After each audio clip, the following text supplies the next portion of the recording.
सर्वांना जय भीम. नमस्कार. आज आपण खूप दिवसांनी चर्चेला इथे एकत्र बसलेलो आहोत. कारण मधल्या काळामध्ये मराठा आरक्षणाचा जो विषय चालू होता आणि त्या विषयामध्ये ओबीसींच्या वतीनं ओबीसी जी आंदोलनं चालू आहेत ती रस्त्यावरची आंदोलनं आहेत, प्रबोधनाची आहेत आणि कायद्याची आंदोलनं, कोर्टातली आंदोलनं, या सगळ्यांना उत्तर देत असताना सकाळी उठल्यापासून रात्रीचे पहाटे 4 वाजेपर्यंत यामध्ये वेळ जायचा, प्रचंड दमछाक व्हायची आणि त्याच्यामुळे आपल्याला बहुजन संघटकवर बोलता आलं नाही. आणि म्हणून आता खूप दिवसांनी आपल्याला भेटताना आनंद वाटतो. मला अभिमान आहे बहुजन संघटक या चॅनलचा की जरांगे पाटलांनी ज्यावेळी ओबीसी शूद्रांची जेव्हा लायकी काढली त्याचं प्रथम विश्लेषण आपण याच चॅनलवर केलं आणि त्यानंतर लायकी या विषयावर खूप मोठी चर्चा महाराष्ट्रात झाली आणि जरांगे पाटलांना आपले शब्द मागे घ्यावे लागले. आणि म्हणून बहुजन संघटकच्या चॅनलवरच्या सगळ्या प्रेक्षकांना, श्रोत्यांना मी धन्यवाद देईन की आपण अत्यंत सुज्ञ आणि जागरूक नागरिक आहात. आणि म्हणून इथं बोलणं हे महाराष्ट्रातल्या एका प्रमुख चॅनलवर बोलणं अशा प्रकारचा अनुभव आहे. आणि म्हणून आजच्या चर्चेला सुरुवात करत असताना बऱ्याच दिवसापासून राहुल खांडेकर यांची विनंती असायची की आपण बोललं पाहिजे. मी सांगायचो मी आज बोलणार आहे, परंतु प्रवासात असल्यामुळे न बोलता आले. त्यामुळे अनेक विषय आपले बोलायचे राहून गेले होते आणि या विषयामध्ये आज आपण सुरुवातीलाच कोणत्या विषयावर बोलायचं हा विषय निश्चित केलेला आहे.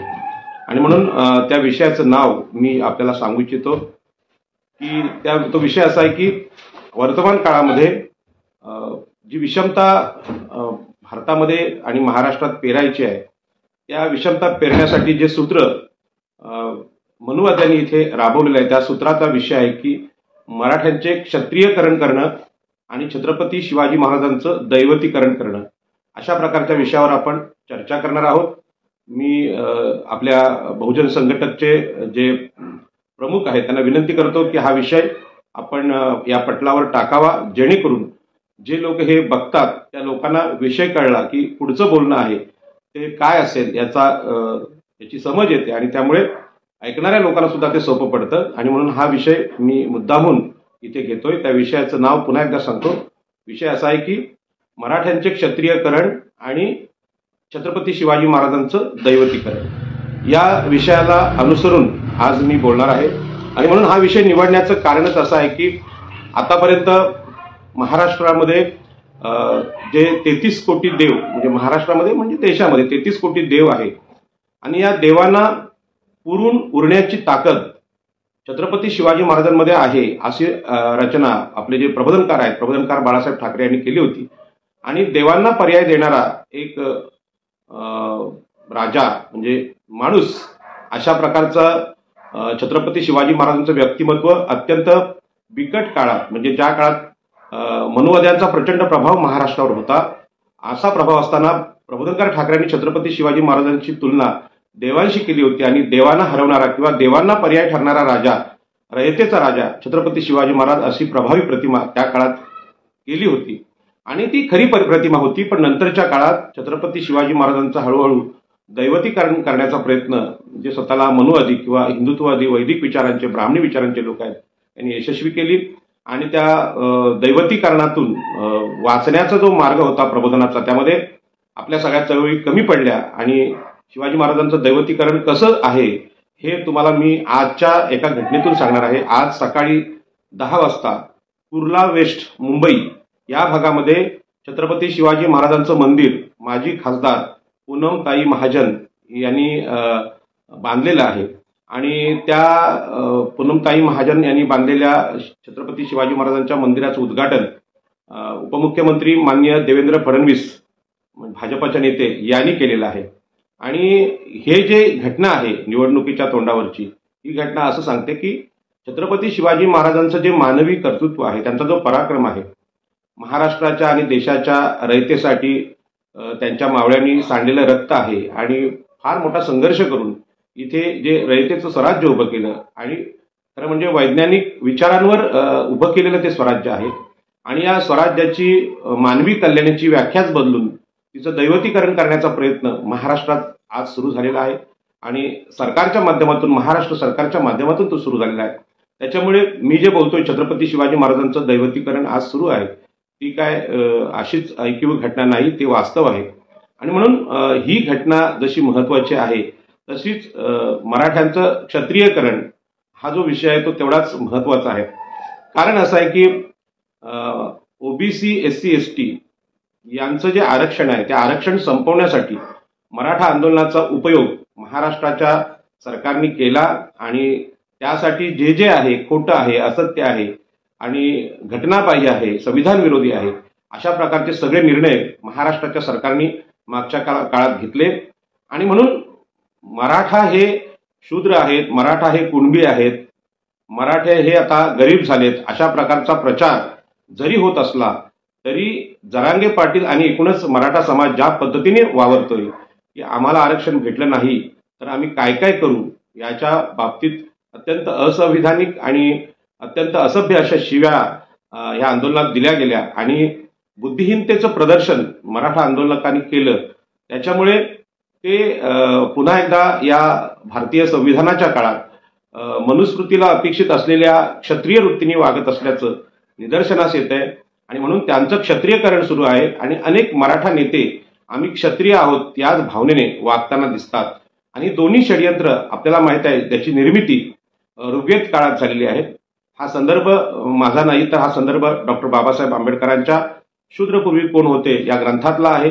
आणि डॉक्टर बाबासाहेब आंबेडकर सांगतात की ओबीसी, SC, ST आणि स्त्रिया यांच्या गुलामीची पायाभरणी ही ऋग्वेदातून झाली, पुरुष सुक्तातून झाली. आणि त्या पुरुष सुक्तामध्ये सांगितलेलं आहे की त्यांना जो अपेक्षित महापुरुष किंवा जो तो त्याचा देव म्हणा किंवा आणखी कोण म्हणा जो आहे, त्याच्या तोंडातून, त्या महापुरुषाच्या तोंडातून म्हणजे मुखातून ब्राह्मण जन्माला आले, या बाहूतून क्षत्रिय जन्माला आले आणि मांड्यातून वैश्य जन्माला आले आणि आम्ही सगळे शूद्र हे पायापासून जन्माला आलो. आणि म्हणून शूद्र म्हणजे ओबीसी, शूद्र म्हणजे स्त्रिया, याची आठवण मी पुन्हा पुन्हा आपल्या सगळ्यांना करून देतो.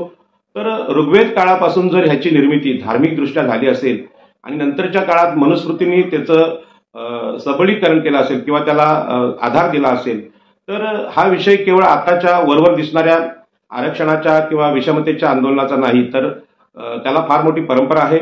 आणि या परंपरेनं आमच्या शूद्रांच्या गुलामीची व्यवस्था ऋग्वेद काळापासून झालेली, याचा शोध डॉक्टर बाबासाहेब आंबेडकरांनी घेतलेला आहे. त्याच्यामुळे हा पुन्हा एकदा असाच आरोप किंवा उगाच टीका करण्याचा विषय नाही. अत्यंत शास्त्रीय पद्धतीने बाबासाहेब आंबेडकरांनी यांचं संशोधन केलेलं आहे आणि त्यानंतर बाबासाहेब आंबेडकरांनी तो शूद्रांचा, अतिशूद्रांचा विषय ज्या पद्धतीने मांडलेला आहे तो आपण वाचावा. ह्या आजच्या बोलण्यातून सगळेच विषय मी स्पष्ट करू शकणार नाही, माझ्या काही मर्यादा आहेत. पण जे ओबीसी, खास करून ओबीसी स्वतःला धार्मिक समजतात आणि धर्माला डोक्यावर घेऊन चालतात, गर्वशे कौम हिंदू आहे किंवा हिंदू धर्माचा अभिमान बाळगतात, त्यांनी डॉक्टर बाबासाहेब आंबेडकरांसारखा या धर्मशास्त्रांचा अभ्यास केला पाहिजे. आणि ऋग्वेद जर तुमच्याकडे उपलब्ध नसेल तर आपण निश्चितच शूद्रपूर्वी कोण होते हा ग्रंथ डॉक्टर बाबासाहेब आंबेडकरांनी जो लिहिलाय तो वाचावा. त्या वाचनातून तुम्हाला सगळ्यांना सत्य कळेल की आमच्या गुलामीची जी पेरणी आहे ही हिंदू धर्मग्रंथांनी केलेली आहे आणि म्हणून त्याची चिकित्सा केल्याशिवाय वर्तमान काळातल्या घटना समजणं अवघड आहे. मला आठवतं की जरांगे पाटलांच्या आंदोलनानंतर माननीय मंत्री महोदय छगन भुजबळ यांनी जरांगे पाटलांच्या विरोधात फार मोठं रान पेटवलं आणि महाराष्ट्रात मोठमोठ्या सभा होऊ लागल्या. आणि या सभा झाल्यानंतर असं वाटायला लागलं की आता हे ओबीसींचं आंदोलन सुद्धा महाराष्ट्रात परिवर्तन घडवून आणेल. परंतु हे आंदोलन फक्त जरांगे पाटील यांना त्यांच्या शिवराळ भाषेला उत्तर देण्यापुरतं मर्यादित झालं आणि या आंदोलनाने ओबीसींच्या गुलामगिरीचा शोध घेण्याचा प्रयत्न केलाच नाही, किंबहुना तेवढा वेळ सुद्धा त्या सभांमध्ये नसतो. आणि म्हणून ओबीसींच्या गुलामीकडे जाणारा नेता आपल्याला आता तरी दिसत नाही. आणि त्यामुळे ओबीसींचा प्रश्न आहे हा ऋग्वेद काळ आणि त्यातलं पुरुष सुक्त आणि मनुस्मृतीने लागलेली जी गुलामगिरी आहे ही गुलामगिरी शोधून काढून त्यावर उपाय जोपर्यंत आम्ही सांगत नाही तोपर्यंत हा प्रश्न सुटण्यासारखा नाही. आणि म्हणून ओबीसींना जर आपल्या मुळाशी जायचं असेल तर ज्या धर्मामध्ये ज्या धर्माचा अभिमान घेऊन आम्ही डोक्यावर घेऊन आम्ही आज जगत आहोत, त्यातच आमच्या गुलामीची कारणं आहेत. आणि ही गुलामीची कारणं आपण स्वतः शोधत नाही, सामान्य ओबीसी त्याचा अभ्यास करत नाही, तोपर्यंत केवळ ह्या विरोधाच्या सभा घेऊन प्रश्न सुटणार नाही. किंबहुना मराठा बांधव सुद्धा ज्या आरक्षणाची लढाई लढतात, त्यांची जी अवस्था आज झालेली आहे, त्या प्रश्नांची उत्तरं त्यांचा असणारा क्षत्रिय स्वभाव, आणि क्षत्रिय म्हणजे मनुस्मृती आणि या ऋग्वेद काळाच्या पुरुष सूक्तानुसार शोषण करते आहेत, त्यांनी इतरांचं शोषण केलेलं आहे. आणि क्षत्रिय असणं ही संविधानाच्या काळामध्ये, लोकशाहीच्या काळामध्ये अभिमानाचा विषय नाही, तर तो लाज वाटणारा किंवा किळस वाटण्याचा विषय आहे. जसं ब्राह्मण्य हे तिरस्कारास पात्र आहे, त्याच पद्धतीने क्षत्रिय तत्व हे सुद्धा तिरस्कारास पात्र आहे. आणि याच पद्धतीनं छत्रपती शिवाजी महाराज हे महापुरुष आहेत, महामानव आहेत, आणि त्यांनी लोकांना न्याय देण्याचा जो प्रयत्न केलेला आहे तो देवदुर्लभ आहे. म्हणजे देवांना सुद्धा शक्य नसलेला तो पराक्रम आहे. देवांना जर हे प्रश्न सोडवता आले असते आदिलशाही निजामशाहीमध्ये, तर मग खरं म्हणजे देवळांची वगैरे काही गरजच नव्हती, धर्माची सुद्धा गरज नव्हती. परंतु आता सुद्धा मधल्या काळात जी चर्चा महाराष्ट्रात झाली की छत्रपती शिवाजी महाराज हे स्वराज्य रक्षक होते की हिंदू धर्म रक्षक होते, ही जी चर्चा आहे, ही चर्चा त्यासाठीच घडवून आणली जाते. आणि हळूहळू सांगायचं की ते धर्मरक्षक होते, आणि स्वराज्य रक्षक सांगणारे सुद्धा धर्मरक्षक कसे होतात हे आपण आता पाहतोय की अजितदादा हे भाजपामध्ये गेले, आणि आज नरेंद्र मोदी किंवा हे असतील आपल्या देवेंद्र फडणवीस यांच्या मांडीला मांडी लावून बसलेले आहेत. एकूणच महाराष्ट्रातला जो हिंदू धर्माभिमान आहे, याला या आम्हा ओबीसींना पुरुष सूक्तानुसार आम्ही पायातून जन्माला आहोत, आम्ही शूद्र आहोत, अशा प्रकारची खऱ्या अर्थाने वागणूक देणारा हा विचार आहे. या अर्थाने भाजपा सरकारमधले सगळे मंत्री असतील किंवा भाजपामध्ये आज जे प्रवेश करतायत, खास करून मराठा समाजाच्या अनेक नेत्यांना, अशोकराव चव्हाण सुद्धा आज भाजपमध्ये गेले, ईडी लावून ज्या पद्धतीने वॉशिंग पावडर निर्मा अशा पद्धतीने पवित्र करण्याचा प्रयत्न भाजपा करतोय, हा केवळ पेपरमधल्या बातम्यांचा किंवा ऐकून सोडून देण्याचा विषय नाही, तर ह्याचं उद्देश जो आहे, भारतीय जनता पार्टी आणि संघ परिवाराचा जो उद्देश आहे, ते या देशामध्ये ब्राह्मण, क्षत्रिय, वैश्य या उच्चवर्णीयांची जी जुनी रचना होती, जी संविधान काळामध्ये खऱ्या अर्थाने कमकुवत झाली होती, आणि समतेचं तत्व अत्यंत प्रभावी झालं होतं, आणि देशामध्ये समता निर्माण झाली होती संविधानाच्या काळात. त्या काळचे जे सगळे खासदार होते, डॉक्टर बाबासाहेब आंबेडकरांसारखे विद्वान नेतृत्व आपल्याला भेटलं होतं, त्यांनी ही समता निर्माण केली होती, आणि लोकशाहीच्या संस्थांचं सबलीकरण किंवा बळकटीकरण आपल्या देशात झालं होतं. या लोकशाहीच्या संस्था तोडून फेकून देऊन पुन्हा एकदा आपल्या देशामध्ये आत्ता जी मनुस्मृतीकडे आपली वाटचाल चालू आहे, ती आपली जी ईव्हीएमची चर्चा असेल किंवा हुकुमशाहीची चर्चा असेल, यापेक्षा भयानक विषय आहे. आणि तो विषय जर समजून घ्यायचा असेल तर मी पुन्हा एकदा बंधू आणि भगिनींना विनंती करतो की आपण सगळ्यांनी आपल्या युट्यूब चॅनलवर शूद्रपूर्वी कोण होते हा जो डॉक्टर बाबासाहेब आंबेडकरांचा ग्रंथ आहे, तो म्हणजे श्रवण करण्यासाठी उपलब्ध आहे, ऐकण्यासाठी उपलब्ध आहे. बऱ्याच लोकांना आता वाचन जमत नाही, ऐकायला सोपं जातं, आणि म्हणून हा आपण ग्रंथ ऐकावा.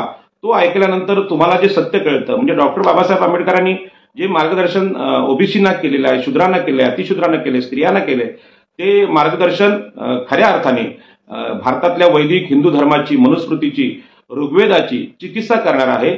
आपल्या बऱ्याच लोकांना असं वाटतं की भगवद्गीता, ऋग्वेद किंवा 4 वेद हे यांना स्पर्श करायची गरज नाही, पण तसं नाही. आमच्या गुलामीची पायाभरणी ज्या ग्रंथांनी केलेले, ते ग्रंथ ब्राह्मण जरी वाचायचे बंद झाले किंवा ब्राह्मणांनी जरी ते लपवून ठेवले, तरी आपण शोधून काढून ते वाचले पाहिजेत.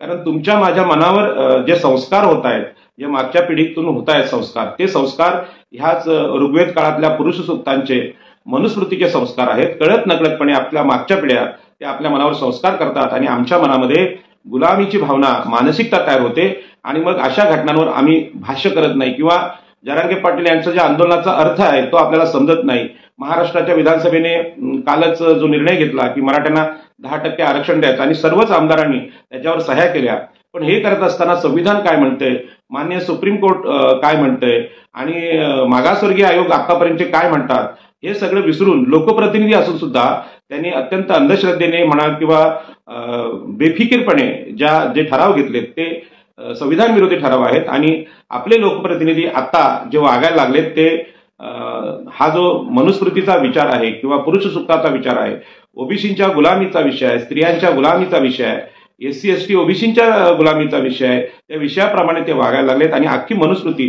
महाराष्ट्राच्या विधानसभेत विराजमान झाल्याची स्थिती आपल्याला पाहायला मिळते. मी आमच्या विधानसभेतले विधान परिषदेतल्या सगळ्या आमदारांना उद्देशून हे बोलतोय आणि सर्वसामान्य माणसांना उद्देशून बोलतोय की याचा अभ्यास त्यांनी करावा. तुम्ही आमदार म्हणून निवडून गेल्यानंतर तुम्ही लोकांचे प्रतिनिधी आहात आणि तुम्ही जे निर्णय आज घेतायत ते या महाराष्ट्रातल्या 85% ओबीसी SC ST यांच्या विरोधात आहेत. ते निर्णय समजा मराठा समाजाच्या बाजूने आहेत असं तुम्हाला वाटत असेल तर त्यांच्यावर सुद्धा ही मनुस्मृती लादली जाते, पण त्यांना धर्माच्या नशेत असल्यामुळे या गोष्टी समजत नाही. आणि छत्रपती शिवाजी महाराजांच्या प्रतिमेचा उपयोग मराठा समाजाला गुलामीत टाकण्यासाठी होतोय, किंबहुना संपूर्ण महाराष्ट्राला गुलामीत टाकण्याचा मार्ग छत्रपती शिवाजी महाराजांच्या जी प्रतिमा आहे त्याचं दैवतीकरण होतोय. आणि म्हणूनच या घटनेचा दुसऱ्यांदा मी पुन्हा एकदा उल्लेख करतो की सकाळी 10 वाजता आज कुर्ला वेस्ट म्हणजे मुंबईमध्ये छत्रपती शिवाजी महाराजांच्या मंदिराची स्थापना माजी खासदार पूनम महाजन यांनी केलेली आणि त्याचं उद्घाटन देवेंद्र फडणवीस या उपमुख्यमंत्र्यांनी म्हणजे सरकारच्या माध्यमातून झालंय. सरकार पुरस्कृत हा जो दहशतवाद आहे किंवा धार्मिक दहशतवाद आहे, मानवी मनावरचा दहशतवाद आहे, त्याला सुरुवात आपल्याकडे झालेली आहे. आणि म्हणून जे कोणी अभ्यासक आहेत किंवा जाणकार आहेत त्यांनी पुन्हा एकदा या चर्चेत येणं गरजेचं आहे. मराठा समाजाचे जे विद्वान नेते आहेत त्यांना सुद्धा माझी विनंती आहे की आपल्याला असं वाटतंय की छत्रपती शिवाजी महाराज फक्त मराठ्यांचे आहेत आणि त्यांचा अभिमान आपण बाळगता. जर तुमचं जर छत्रपती शिवाजी महाराजांचं वर खरोखर प्रेम असेल तर आपण याचा अभ्यास केला पाहिजे की हे जे मंदिराची निर्मिती शिवाजी महाराजांची होते, जी दैवतीकरण होते आणि त्यांची अशा प्रकारची दैवतीकरण किंवा विभूती पूजा होते, त्याच्याबद्दल भारतीय लोकशाहीचे प्रवर्तक डॉक्टर बाबासाहेब आंबेडकर यांनी काय म्हटलेलं आहे याचा सुद्धा आपण अभ्यास केला पाहिजे. छत्रपती शिवाजी महाराजांनी सुद्धा राजा म्हणून डॉक्टर बाबासाहेब आंबेडकरांनी सुद्धा छत्रपती शिवाजी महाराजांचा अत्यंत गौरवाने आदराने उल्लेख केलेला आहे. आणि हा उल्लेख प्रबोधनकार ठाकरे यांच्याप्रमाणेच आहे. एक माणूस म्हणून महान असं कर्तृत्व छत्रपती शिवाजी महाराजांनी आपल्या महाराष्ट्राला दिले आहे आणि त्यातच जी रयत आहे, भूमिहीन जनता आहे, ज्यांचं शोषण त्या काळचे पाटील आणि कुलकर्णी म्हणजे ब्राह्मण आणि क्षत्रिय करत होते, त्यांना न्याय देण्याचं काम छत्रपती शिवाजी महाराजांनी केलं. या अर्थाने असा राजापूर्वी झाला नाही आणि म्हणून डॉक्टर बाबासाहेब आंबेडकरांनी लोकशाहीचे समर्थक असून सुद्धा एका राजाला फार मोठा सन्मान व्यक्तिगत जीवनात आणि सार्वजनिक जीवनात दिलेला आहे. आणि म्हणून सगळ्या महाराष्ट्राने या विषयाची चिकित्सा करणं हे गरजेचं आहे. आणि म्हणून डॉक्टर बाबासाहेब आंबेडकरांनी सांगितलेलं आहे की महापुरुषांना देव म्हणून दाखवणं ही बहुजनांची गुलामीची सुरुवात आहे. आणि म्हणून आज ओबीसी बांधव सगळ्यात 33 कोटी देवांना मानत आलेले आहेत. आणि पुढे मागे छत्रपती शिवाजी महाराज असतील, राजर्षी शाहू महाराज असतील, महात्मा ज्योतिबा फुले असतील, सावित्रीबाई फुले असतील आणि डॉक्टर बाबासाहेब आंबेडकर यांना सुद्धा पूजनीय ठरवण्याचा प्रकार ओबीसीकडून होऊ शकतो. आणि हा धोका ओळखून मी पुन्हा एकदा बाबासाहेब आंबेडकरांच्या भाषेत सांगतो की देव, धर्म यांचं राजकारण आणि महापुरुषांचं दैवतीकरण किंवा विभूती पूजा ही लोकशाहीला धोक्यात टाकणाऱ्या घटना आहेत. आणि म्हणून कोणाचे कुठल्याही नेत्याचं, राजकीय नेत्याचं किंवा महापुरुषांचं असं दैवतीकरण होत असेल तर आपण लोकांना जागं केलं पाहिजे. आणि महापुरुष हे जीवनातल्या सगळ्या वेदना सहन करत करत, मानवी जीवनातले सगळे संघर्ष करत करत आपल्याला न्याय देण्याचा प्रयत्न करतायत. आणि म्हणून महापुरुषांच्या जीवनामध्ये प्रचंड दुःख आणि प्रचंड संकट आलेली आपल्याला पाहायला मिळतात. मग ते डॉक्टर बाबासाहेब आंबेडकर असतील, सावित्रीबाई फुले असतील, ज्योतिबा फुले असतील, यांना लोकांनी केलेली टीका, लोकांनी दिलेला त्रास, या घटना आपण सतत लोकांना सांगितल्या पाहिजे. किंबहुना आम्ही ओबीसी, आम्ही शूद्र, अतिशूद्र आणि स्त्रिया यांच्या हाल अपेष्टा या मनुस्मृतीच्या काळात, पेशवाईच्या काळात अत्यंत टोकाला गेल्या होत्या आणि त्यांचं प्रचंड शोषण झालं होतं. त्यांना जंगल, जमीन, पाणी, शिक्षण, आरक्षण यांचे सगळे अधिकार नाकारले होते आणि त्यांना पुढे येण्याचा, मानवी जीवनात पुढारलेल्या जातींबरोबर येण्याचा कुठलाच मार्ग उपलब्ध नव्हता. आणि म्हणून संविधानाच्या माध्यमातून आम्हाला आरक्षण दिलं गेलं. आरक्षण ही काही सवलत म्हणून दिलं गेलेलं नाही. म्हणून ते जे शोषण आहे ते शोषण न सांगितल्यामुळे आज मराठा बांधवांचा गैरसमज झाला. आणि जो कुणबी आहे, जो कुळ आहे किंवा जो भूमीन आहे, जो दुसऱ्यांच्या घरात काम करत होता, ज्यांचं प्रचंड शोषण त्या काळचे जमीनदार मराठे करत होते आणि ते कुणबी दाखले आम्हाला दिल्यानंतर आम्ही जमीनदारांचे लगेच कुणबी होऊ, शूद्र होऊ, ओबीसी होऊ, अशा प्रकारचा गैरसमज मराठा बांधवांच्या माध्यमातून महाराष्ट्रात पेरला गेला आणि त्याला प्रतिवाद करण्याचं काम आम्ही कुणी केलं नाही. आणि आपण उगाच गरिबांच्या मुलांना आरक्षण भेटलं पाहिजे आणि त्यांची गरिबी दूर झालं पाहिजे अशा चुकीच्या पद्धतीने गेलो. आरक्षण हे गरिबी हटवण्याचा मार्ग नाही, तर ज्या शूद्रातिशूद्रांचं शोषण इथल्या मनुस्मृतीने, इथल्या ब्राह्मण क्षत्रिय वैश्य यांनी केलं होतं, त्यांना शोषणातून मुक्त करण्याचा आणि समतेकडे देशाला नेण्याचा हा अत्यंत देशाला बलवान करण्याचा मार्ग होता. आणि त्या मार्गाची वाट लावण्याचं काम महाराष्ट्राच्या विधानसभेने चालवलेलं आहे. महाराष्ट्राचे माननीय मुख्यमंत्री एकनाथ शिंदे यांनी चालवलेलं आहे. आणि म्हणून या सगळ्यांचं सार्वजनिक जीवन, त्यांच्या डोक्यात असलेली विचारधारा ही आम्ही समजून घेणं गरजेचं आहे. आणि ती समजून न घेतल्यामुळे ते नक्की काय करतायत, आपल्याला वाटतं ते भोळे आहेत, बावळट आहेत. जरांगे पाटलांच्या बाबतीत सुद्धा असाच गैरसमज अनेक लोकांना झाला होता. परंतु त्यांनी जे सगळं विद्वत्ता महाराष्ट्रासमोर ठेवली, अत्यंत अशभ्य आणि असंस्कृत भाषा छत्रपती शिवाजी महाराजांच्या पुतळ्यासमोरून केलेली आहे, त्यामध्ये छत्रपती शिवाजी महाराजांचा सुद्धा अपमान झालेला आहे. महाराष्ट्राच्या समतेच्या विचारधारेचा सुद्धा अपमान झालेला आहे. आणि याच्यावर प्रतिवाद महाराष्ट्रातून होत नाही, हे अत्यंत वाईट आहे. आणि म्हणून आज आपण चर्चेला हा विषय घेतला. आणि म्हणून मागच्या काळात मला जे छत्रपती शिवाजी महाराज कळले किंवा प्रबोधन करणाऱ्या सर्वच लोकांनी मला छत्रपती शिवाजी महाराज समजावून सांगितले, त्या समजावून सांगण्यामध्ये मला सतत याची खंत मनाला लागून राहिलेली आहे की ज्यांच्याकडे बोलण्याचा अधिकार आजही महाराष्ट्रात आहे, हजारो वर्ष मनुस्मृतीने दिलेला आहे, ज्यांच्याकडे लिहिण्याचा अधिकार परंपरेने दिलेला आहे आणि त्यांच्या शब्दाला प्रचंड किंमत महाराष्ट्रात आहे, अशा सर्वच विचारवंतांनी, विद्वानांनी, लेखकांनी, साहित्यिकांनी, ज्यामध्ये पहिल्यांदा ब्राह्मण साहित्यिक आहेत, ब्राह्मणी विचारवंत आहेत, त्यांनी छत्रपती शिवाजी महाराजांची प्रतिमा गो ब्राह्मण प्रतिपालक अशी केली. म्हणजे ब्राह्मणांचं आणि गायीचं रक्षण करणारे छत्रपती शिवाजी महाराज एवढीच ओळख केली.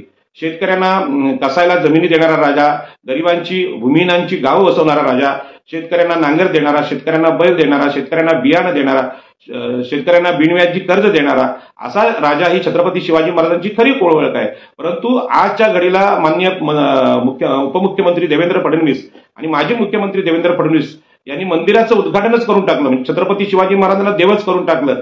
आणि आपल्याला माहित आहे की जे जे महान लोक आपल्या भारताच्या इतिहासात झाले त्यांना देव करून त्या देवाचे पुजारी बनण्याचा पराक्रम या ब्राह्मणांनी केला. आणि ह्या देवासमोर ठेवलेली सगळी फळं आहेत, भोळ्या लोकांनी ठेवलेली फळं आहेत किंवा नैवेद्य आहे, हा लंपास कसा करायचा हा ऐतखाऊ मार्ग ह्या ब्राह्मणांनी, कष्ट न करण्याचा मार्ग स्वीकारलेला आपल्याला इतिहासात दिसतो. आणि याला विरोध करण्याचं काम श्रमण परंपरेने केलेलं आहे, पण ती श्रमण परंपरा काळाबरोबर लुप्त होत गेली. आणि म्हणून हा सुद्धा विषय आम्ही चर्चेला घेतला पाहिजे. याच पद्धतीनं ब्राह्मण आणि क्षत्रिय यांचा विरोध पौराणिक काळापासून आपल्याकडे आहे. आणि तुम्हाला तो माहित आहे की ब्राह्मण आणि क्षत्रिय यांचा संघर्ष आहे, तो सत्तेचा संघर्ष आहे, धार्मिक सत्तेचा, राजसत्तेचा संघर्ष आहे. आणि या संघर्षामध्ये शूद्रातिशूद्रांना ते जवळ पण फिरकू देत नाहीत. आणि म्हणून या विषयामध्ये मराठ्यांनी जे छत्रपती शिवाजी महाराज मांडले ते सुद्धा क्षत्रिय कुलावंतस, म्हणजे ते आमचे क्षत्रियांचे राजे आहेत. आणि ब्राह्मण म्हणायला लागले की ते ब्राह्मणांचे राजे आहेत. परंतु क्षत्रिय आणि ब्राह्मण या दोघांना मनुस्मृतीने नाकारले. मनुस्मृतीने जे समर्थन दिलेलं आहे ते शूद्रातिशूद्रांचं शोषण करण्यासाठी. आणि पुरुष सूक्तामध्ये जे सांगितलेले आहे ते ब्राह्मण, क्षत्रिय आणि वैश्य एकत्र येऊन या देशातल्या 85% तुम्ही हिंदू म्हणा किंवा अन्य धार्मिक लोक म्हणा, या सगळ्यांचे शोषण करणारे लोक म्हणून उभे केलेले आहेत. आता त्या शोषण परंपरेमध्ये अभिमान बाळगण्याचा विषयच नाही. परंतु मराठा बांधवांना हे समजावून सांगायचं कोणी की तुम्ही जर क्षत्रिय आहात असं एका ठिकाणी म्हणता, तर क्षत्रिय हे शोषक आहेत आणि शोषक असल्यामुळे त्यांना आरक्षण मिळण्याचा प्रश्न येत नाही. तुम्ही जे आरक्षण मांडताय ते डॉक्टर बाबासाहेब आंबेडकरांच्या संविधानानं समतेच्या निर्मितीसाठी, समतेचं राष्ट्र निर्माण करण्यासाठी दिलेली गोष्ट आहे. ती तुम्ही जी मागणी क्षत्रिय म्हणून करता ती क्षत्रिय हे विषमतेचे समर्थक आहेत. आणि या गोष्टीची चर्चा महाराष्ट्रात न झाल्यामुळे ब्राह्मण आणि क्षत्रिय, ब्राह्मण आणि मराठे यांनी आपल्या फायद्याचे विषय मांडले. आणि हे विषय ओबीसी शूद्रातिशूद्रांच्या गुलामीचे विषय होते. अशा प्रकारची चर्चा आमच्या लोकांकडून झाली नाही. त्यामुळे सामान्य ओबीसी, सामान्य शूद्र, अतिशूद्र, ओबीसी, SC, ST हे सगळे संभ्रमात पडले. आणि त्याचा दृश्य परिणाम असा झाला की आज जे क्षत्रिय होते, जे महाराष्ट्रातले शोषक आहेत, ज्यांचे 150 ते 200 आमदार सतत महाराष्ट्र राज्याच्या निर्मितीपासून आहेत, ज्यांचे 13 मुख्यमंत्री, 12 गृहमंत्री, 12 महसूल मंत्री ज्या ब्राह्मण मराठ्यांचे आहेत, ते लोक सत्तेत आले आणि महाराष्ट्राने जी समता या महाराष्ट्राच्या प्रबोधनाच्या चळवळीने कमवली होती ती समता मातीमूल करण्यात आली. आणि मला आठवतं या महाराष्ट्रामध्ये आगरी, कोळी, भंडारी, कुणबी या कोकणातल्या लोकांचे नेतृत्व जे होतं त्यामध्ये आदरणीय ऍडव्होकेट दत्ता पाटील हे आगरी समाजातले नेते की ज्यांना डॉक्टर बाबासाहेब आंबेडकरांचा सहवास त्यांच्या घरी लाभला होता. त्यांचे वडील नारायण नागू पाटील हे डॉक्टर बाबासाहेब आंबेडकरांचे कुळ कायद्यातले सहकारी होते आणि ते महाराष्ट्राचे विरोधी पक्षनेते झाले होते. याच पद्धतीने लोकनेते दिबा पाटील सुद्धा महाराष्ट्राचे विरोधी पक्षनेते झाले होते. ओबीसींची ही धडक होती. महाराष्ट्राच्या विरोधी पक्षनेता म्हणजेच तो भावी मुख्यमंत्री असतो. ही जी त्यांची झेप होती ही प्रबोधनाच्या चळवळीत झाली होती. धार्मिक दृष्टीने ओबीसीना विधानसभा आणि लोकसभा या नाकारलेल्याच होत्या आणि अशा पद्धतीने ही जी झेप होती ती झेप आता संपलेली आहे. आता ओबीसी विधानसभेत काही बोलू शकत नाही. मराठा आणि ब्राह्मण नेत्यांचा एवढा दबदबा किंवा एवढी दादागिरी आज विधानसभेत आहे की मागास नसलेल्या, शोषित नसलेल्या, मागासवर्गीय 8 ते 9 आयोगांनी ज्यांना मागासलेले नाहीत, शोषित नाहीत आणि सुप्रीम कोर्टाने सुद्धा सामाजिकदृष्ट्या मागासलेले नसल्यामुळे मराठ्यांना आरक्षण देता येत नाही असं सांगितलं, तरी सुद्धा त्यावर 58 क्रांती मोर्चे काढणं, जरांगे पाटलांची हिंसक आणि उद्रेकपूर्ण आंदोलनं महाराष्ट्रासमोर होणं, हे सगळं कायदा सुव्यवस्था धोक्यात आल्याची लक्षणं आहेत. आणि याच्या पाठीमागं ही अचानक घडलेल्या घटना नाहीत, तर ओबीसी शूद्रांनी प्रबोधनाचा विषय सोडला. भारतीय संविधान समतेच्या तत्वावर उभे आहे आणि ही समतेची तत्व अत्यंत संघर्षातून डॉक्टर बाबासाहेब आंबेडकरांनी आणलेली आहेत. हे सगळ्याचा विसर पडल्यामुळे आज ही वेळ, अत्यंत बिकट वेळ आपल्यावर आलेली आहे आणि म्हणून जरांगे पाटील यांच्या आंदोलनाचा उपयोग संविधान तोडण्यासाठी होतोय. मी असं जाहीरपणे म्हणतो. याचं कारण आहे की मराठा हे सामाजिकदृष्ट्या मागासलेले नसल्यामुळे भारतीय संविधानाच्या तत्वानी मान्य सुप्रीम कोर्ट आणि मागासवर्गीय आयोगाने त्यांना मागास नाहीत हे सिद्ध केलेलं असून सुद्धा त्याच्या विरोधात जाऊन जे आंदोलन आज महाराष्ट्रात होते हे संविधान तोडण्याची कृती आहे. आता संविधानाच्या विरोधी ब्राह्मणी लोक आहेत हे सगळ्यांना माहित आहे, पण हत्यार म्हणून मराठ्यांना क्षत्रियांसारखं वापरण्याचं काम महाराष्ट्रात सुरू असल्यामुळे याची चिकित्सा महाराष्ट्राने करणं गरजेचं आहे. जर असं क्षत्रिय म्हणून शूद्रातिशूद्रांचं आरक्षण तोडण्यासाठी जर कोणी मराठ्यांना वापरत असेल तर मराठा समाजातल्या विद्वानांनी याची दखल घेतली पाहिजे आणि त्याची चिकित्सा केली पाहिजे. आजच आपल्याला कल्पना आहे की जरांगे पाटील त्यांचे सहकारी बारस्कर महाराज यांनी, जरांगे पाटील हे अत्यंत हट्टी आहेत, कायद्याच्या विषयी अज्ञान असलेले नेते आहेत आणि मोठेपणासाठी ते आंदोलन चालवतात असे आरोप केले. मीडियात त्याची चर्चा झाली. खरं म्हणजे सुरुवातीलाच ही चर्चा व्हायला पाहिजे होती, कारण आपल्याकडे लोकशाही जिवंत असण्याचं ते लक्षण असलं पाहिजे, परंतु ते सुद्धा घाबरलेले आहेत आणि त्यांना ठार करण्याची कृती मराठा बांधवांकडून होऊ शकते असं ते बोलायला लागलेत. मी त्या महाराजांनाही विनंती करेन की महाराज, आपण कीर्तनकार आहेत, तर आपण शूद्रपूर्वी कोण होते हे डॉक्टर बाबासाहेब आंबेडकरांचा ग्रंथ वाचावा किंवा युट्यूबवर ऐकावा. त्याच्यामध्ये पुरुष सूक्तात ऋग्वेदामध्ये काय म्हटलेलं आहे, ब्राह्मण क्षत्रिय वैश्य हे ओबीसी एससी एसटी यांचं शोषण करतात आणि त्या शोषण केल्यामुळे, मनुस्मृतीने त्याला आधार दिल्यामुळे आज ओबीसीना आरक्षण मिळतंय, हे तुम्ही केलेल्या शोषणामुळे मिळतंय. याचा समस्त कीर्तनकारांनी, महाराष्ट्रातल्या कीर्तनकारांनी अभ्यास करावा, मनुस्मृती आणि पुरुष सूक्ताचा अभ्यास करावा आणि मत ठरवावं की आरक्षण चांगलं की वाईट. आज आम्हाला आरक्षण मिळत नसेल तर ते कोणालाच नको अशा प्रकारची भूमिका घेऊन महाराष्ट्रातले मराठा कीर्तनकार पुढे आलेले आहेत आणि या कीर्तनकारांची मनुस्मृती ब्राह्मणांनी लिहिली आहे आणि म्हणून ब्राह्मण आणि क्षत्रिय हे यांचं ऐक्य होऊन आज ओबीसींची दुरावस्था झालेली आहे. त्या सगळ्या कीर्तनकारांना सुद्धा माझी विनंती आहे की आपण याचा अभ्यास करावा. डॉक्टर बाबासाहेब आंबेडकरांनी आरक्षण ही सवलत म्हणून दिलेली नाही, तर या देशामध्ये ज्या घोडचुका ऋग्वेद काळापासून सुरू आहेत त्या घोडचुका दुरुस्त करून या देशामध्ये एकसंघ राष्ट्र निर्माण व्हावं, ते समतेचं असावं. प्रत्येक नागरिकाला समान मत, स्त्री असो वा पुरुष, कुठलाही धर्म, पंथ, जात, लिंग यांचा भेदाभेद न करता समतेच्या तत्वाने या समाजाची निर्मिती व्हावी आणि म्हणून हे आरक्षण दिलेलं आहे. आणि ज्या प्रगत जाती आहेत त्यांच्याबरोबर येण्याचा प्रयत्न इथल्या शूद्रातिशूद्रांनी, आदिवासींनी करावा, यासाठी ते आरक्षण आहे. ही गोष्ट आपण समजलीत तर हिंदू धर्मातल्या ज्या घोडचुका आहेत, मनुस्मृतीच्या चुका आहेत, वैदिक काळातल्या चुका आहेत, या हजारो वर्षांच्या चुका दुरुस्त करण्याचा प्रयत्न डॉक्टर बाबासाहेब आंबेडकरांनी यशस्वीपणे केलेला आहे. त्या चुका दुरुस्त करण्याऐवजी पुन्हा एकदा मनुस्मृतीकडे देशाला नेण्यासाठी मराठा आंदोलनाचा उपयोग होत असेल तर ते अत्यंत भयानक आहे, तो देशद्रोहच आहे. आणि म्हणून या सगळ्याच विचारवंतांनी या सगळ्या घटनांचा विचार केला पाहिजे. आणि म्हणून ऋग्वेद काळातलं जे पुरुष सूक्त आहे ते पुरुष सूक्त आपण सगळ्यांनी वाचावं. ऋग्वेदातला जो भाग आहे पुरुष सूक्ताचा तो आपल्या घरी ठेवावा आणि मग तुम्हाला डॉक्टर बाबासाहेब आंबेडकरांची उंची कळेल की बाबासाहेब आंबेडकरांनी या देशातली जी गुलामगिरी आहे, या देशातलं शोषण आहे, ते या पद्धतीने शोधलंय की जगातल्या कुठल्याच विद्वानांना हे जमलं नसतं. आणि म्हणून मार्क्सचा विचार आहे, तो मार्क्सचा विचार एक कामगारांचं शोषण भांडवलदार करतात यासाठी जागतिक स्तरावर गाजला आणि सगळ्या जगाने तो स्वीकारला. याच पद्धतीने भारतामध्ये धर्माच्या माध्यमातून इथल्या ब्राह्मण क्षत्रिय वैश्य यांनी आमच्यावर जन्मताच गुलामी लागली. ज्या जातीत तुम्हाला जन्म घेतलेला आहे तुम्ही त्या जातीत मरायचं आणि शोषणातच राहायचं, तुमच्या लायकीत राहायचं, हे जरांगे पाटील बोलले, ती मनुस्मृतीच बोलले. आणि हा जो विषय आहे तो इतका मोठा विषय आहे की भारतातली जी गुलामगिरी आहे त्यामध्ये एकदा तुम्ही शूद्र अतिशूद्र जातीत जन्माला आले की वर येण्याचा सगळ्यात रस्ता बंद करण्यात आला. आणि म्हणून एक बाबासाहेब आंबेडकरांनी सांगतात की अशी एक उंच इमारत आहे की मनुस्मृतीची, ज्या इमारतीमध्ये एका वर्गाला दुसऱ्यामध्ये जाण्याचा म्हणजे खालच्या वर्गाला वर जाण्याचा मार्ग बंद करण्यात आला.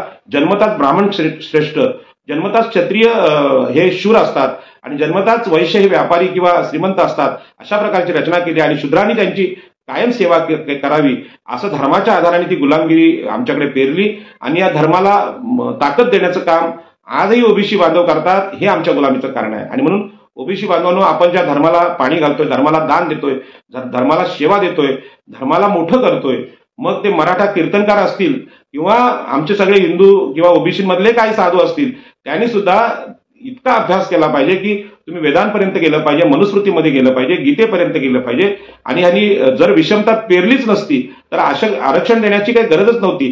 पण आरक्षण हे कुठून तरी बाहेरून आलेली गोष्ट नाही, तर आमच्या देशात जी गुलामगिरी इथल्या ब्राह्मणांनी पेरलेली आहे, क्षत्रियांनी पेरलेली आहे तलवारीच्या जोरावर, ती गुलामगिरी दूर करणं हे आपलं काम आहे. आपल्याला सतत सांगितलं जातं की मुसलमानांनी तुम्हाला गुलाम केलं, इंग्रजांनी तुम्हाला गुलाम केलं, परंतु या लोकांनी थोड्याफार प्रमाणात का होईना समता शिकवण्याचा प्रयत्न केला आणि म्हणून येथे मुस्लिम धर्म वाढला, ख्रिश्चन धर्म वाढला, जे शोषित होते ते तिकडे आकर्षित झाले. आणि म्हणून आपल्याला या लोकांचा अभ्यास करणं गरजेचं आहे. इथे एक कमेंट आले की परशुरामाने क्षत्रियांचा 21 वेळा पराभव केला. ही जी गोष्ट आहे ही पुराणातली गोष्ट आहे. क्षत्रियांचा पराभव केला हे सांगतात, परंतु हे ब्राह्मणी अहंकारातून बोललं जातं. जर 21 वेळा क्षत्रियांना मारलं, पहिल्यांदा मारले, पूर्ण त्यांचा नायनाट केला, तर दुसऱ्यांदा ते जन्माला कसे आले हा पण प्रश्न होतो. 21 वेळा मारायची गरजच काय? परंतु ही जी स्पर्धा चालू आहे ब्राह्मण क्षत्रियांमध्ये, जे ब्राह्मण नेहमी आपलं श्रेष्ठत्व सांगण्यासाठी वेगवेगळे ग्रंथ लिहितात, त्यामध्ये कपोलकल्पित कथा टाकतात आणि मग त्यांचा अहंकार वाढला की क्षत्रिय त्यांच्या विरुद्ध काहीतरी लिहितात किंवा आपली सत्तेच्या माध्यमातून त्यांना दाबण्याचा प्रयत्न करतात. पण या सत्ता संघर्षामध्ये धर्मसत्तेच्या, राजकीय सत्तेच्या, ओबीसी शूद्रांना जी संधी नाकारली जाते, त्यामुळे दोन्ही लोकांचा, ब्राह्मण आणि क्षत्रियांचा आम्ही निषेध करतो. आणि परशुरामाने क्षत्रियांचा 21 वेळा नायनाट केला ही घटना जितकी महत्वाची आहे, त्याच पद्धतीने परशुरामाने आपल्या आईचा वध केला ही गोष्ट सुद्धा आपल्या धार्मिक साहित्यामध्ये अत्यंत निषेध करणारी घटना आहे. आणि म्हणून मी आगरी कोळ्यांना नेहमी सांगत आलो की आपली जी आई एकविरा ही भगवान बुद्धाची आई आहे, तिचा आणि परशुरामाचा काही संबंध नाही. परंतु पुण्यातले अनेक ब्राह्मण सतत आगरी कोळ्यांना संभ्रमात टाकतात की ती परशुरामाची आई असं सांगण्याचा प्रयत्न करतात. हा देश मातृसत्ताक आहे, स्त्रियांना आदर देणारा देश आहे आणि ती मातृसत्ताक संस्कृती आगरी कोळ्यांनी आजही आम्ही जपलेली आहे. आम्ही लग्नामध्ये हुंडा घेत नाही, आर्थिक व्यवहार महिलांकडे आहेत. आमची कुटुंब संस्थेमध्ये शेती असेल, मत्स्य व्यवसाय असेल, यामध्ये पूर्ण आर्थिक व्यवहार महिलांकडे आहेत. लग्न लावण्याचं काम महिला करतात. एवढंच नाही तर आपल्याला माहित आहे मुलींच्या जन्माचं स्वागत सुद्धा आमच्याकडे केलं जातं. त्यामुळे कोळीवाड्यांमध्ये स्त्रीभ्रूण हत्या होत नाही. आणि म्हणून परशुराम हा ईश्वर होऊ शकत नाही, कारण तो स्त्री विरोधी आहे. त्याच्यामुळे मला हेच सांगायचं की या मधल्या काळामध्ये जरांगे पाटील यांनी आईवरून ज्या शिव्या दिल्या, त्या शिव्यांवरून एक सर्वसामान्य मराठा हा क्षत्रियांसारखा वागतो, कारण क्षत्रिय आणि ब्राह्मण हे स्त्री विरोधी आहेत. जे लग्नात हुंडा घेतात ते स्त्री विरोधी आहेत. आणि म्हणून मला हे सांगायचं आहे की छत्रपती शिवाजी महाराज ही जीवनमूल्य देणारे राजे आहेत आणि त्यांचं सगळ्यात मोठं जे जीवनमूल्य आहे की देवापेक्षा मोठा मान आपल्या जिजाऊंना आईला देणं, हा जो छत्रपती शिवाजी महाराजांचा विचार आहे. त्यानंतर आपल्याला गोविंद पानसरे यांनी सुद्धा जे पुस्तक लिहिलंय की छत्रपती शिवाजी महाराज कोण होते, त्याच्यामध्ये छत्रपती शिवाजी महाराजांबद्दल सगळ्यात मोठं जीवनमूल्य गोविंद पानसरे यांनी सांगितलेलं आहे. त्याबद्दल मी त्यांना पुन्हा एकदा वंदन करतो पानसरे साहेबांना, की ते सांगतात की महाराष्ट्रातल्या स्त्रियांचा आदर करणारा, स्त्रियांच्या अब्रूचं रक्षण करणारा राजा छत्रपती शिवाजी महाराज, हे जो उल्लेख आहे तो 50% स्त्रियांना आदर देणारा राजा म्हणून सम्राट अशोक आणि भगवान बुद्ध, महावीर यांच्या तुलनेतलं छत्रपती शिवाजी महाराजांचं नेतृत्व, जे सहज आईवरून दुसऱ्याला शिव्या देतात. खास करून जरांगे पाटलांचा मी उल्लेख करतो की 4 ते 5 महिन्यामध्ये मराठा समाजाने आपलं स्वतःची जी विद्वत्ता आहे की मानसिकता ही जगजाहीर केली. खरं म्हणजे मराठा समाजातल्या विद्वानांनी जरांगे पाटलांना ताबडतोब थांबवायला पावतं. ते केवळ आरक्षणासाठी लढतात म्हणून नाही, की ज्या असभ्य पद्धतीनं महाराष्ट्रामध्ये शिवराळ भाषेमध्ये त्यांनी जी वक्तव्य केली आणि मराठा समाजाला पुन्हा एकदा 400-500 वर्ष मागे घेऊन गेलेले आहेत, आणि हे अत्यंत वाईट आहे. आणि म्हणून स्त्रियांचा आदर करणारा जो माणूस आहे तो माणूस ब्राह्मण पण नाही आणि म्हणजे स्त्रियांचा आदर करणारा माणूस म्हणून ज्या पद्धतीने छत्रपती शिवाजी महाराजांनी केलंय, तर तो जो आदर आहे तो क्षत्रिय कधीच देत नाही. कारण मनुस्मृतीनं आणि पुरुष सूक्तानं जसं ओबीसीना शूद्र म्हटलं आहे, अतिशूद्रांना शूद्र म्हटलेलं आहे, त्याच पद्धतीने स्त्रियांना शूद्र म्हटलेलं आहे, स्त्रियांना अधिकार नाकारलेले आणि म्हणून ब्राह्मण आणि क्षत्रिय ओळखायचे असतील तर ते स्त्रियांच्या विरोधी असतात. हे तत्व आपण अभ्यासातून शोधून काढलं पाहिजे. भारतीय संविधानाने स्त्रियांना प्रथम अधिकार देऊन हे सांगितलेलं आहे की अशा प्रकारे मनुस्मृती असेल, ऋग्वेद असेल, पुरुष सूक्त असेल, जी ब्राह्मणांनी लिहिलेली आहेत, कपटीपणाने लिहिले आहेत आणि मानवी मेंदू या देशाचे गुलाम केले, त्यांच्या विरोधी हे भारतीय संविधान आहे. आणि भारतीय संविधान हे सर्वसामान्य माणसाला, नागरिकांना एक चांगल्या प्रकारचं स्वातंत्र्य बहाल करतं आणि हे स्वातंत्र्य धर्माने नाकारलेलं स्वातंत्र्य आहे. आणि म्हणून धार्मिक क्रांती, धार्मिक चिकित्सा ही झाली पाहिजे. मागच्या 70 वर्षात आपण ती चिकित्सा डॉक्टर बाबासाहेब आंबेडकर, प्रबोधनकार ठाकरे, राजर्षी शाहू महाराज, ज्योतिबा फुले यांच्यानंतर केली नाही. आमचे विद्वान कमी पडले म्हणून आजची बिकट अवस्था महाराष्ट्राला आणि देशाला पाहायला मिळते. आणि म्हणून आपण चर्चा ही या पद्धतीने केली पाहिजे. आणि म्हणून शूद्रातिशूद्रांना शोषणमुक्त करण्याचा विचार वर्तमान काळात धोक्यात आलेला आहे आणि हा विचार धोक्यात आल्यामुळे आपल्याला आता याच्यावर चर्चा करणं गरजेचं आहे. ओबीसीच्या आरक्षणाच्या बचावाची चर्चा जरी करायची झाली तर केवळ आता शत्रूंना दोष देऊन चालणार नाही, तर ओबीसीनी स्वतः चिकित्सा केली पाहिजे की आम्ही शूद्रपूर्वी कोण होतो आणि आम्हाला शूद्र कोणी बनवलं, ह्याचा शोध सुद्धा भारताच्या, महाराष्ट्राच्या मानसिक पातळीवर जो संस्कार आहे त्या संस्काराचा शोध घेऊन त्यावर उपाय कोणता करावा, गुलामगिरी कशी संपवावी याचं आपण उत्तर शोधलं पाहिजे. आता हिंदू धर्माचं जे ध्रुवीकरण पूर्वी होतं मनुस्मृतीनुसार आणि ऋग्वेद काळातल्या पुरुष सूक्तानुसार की ब्राह्मण, क्षत्रिय, वैश्य हे म्हणजे ब्राह्मण अनुक्रमे मुखातून जन्माला आले, नंतर क्षत्रिय हातातून, बाहूतून जन्माला आले आणि हे आपल्या शूद्र हे पायापासून, वैश्य हे मांड्यापासून जन्माला आले. मला इथे गंमत वाटते की आमचे नेते, ओबीसीचे नेते भुजबळ साहेबांचं नाव भुजबळ आहे, पण भुजबळ म्हणजे भाऊंचं बळ आहे, खरं म्हणजे क्षत्रियांना आहे.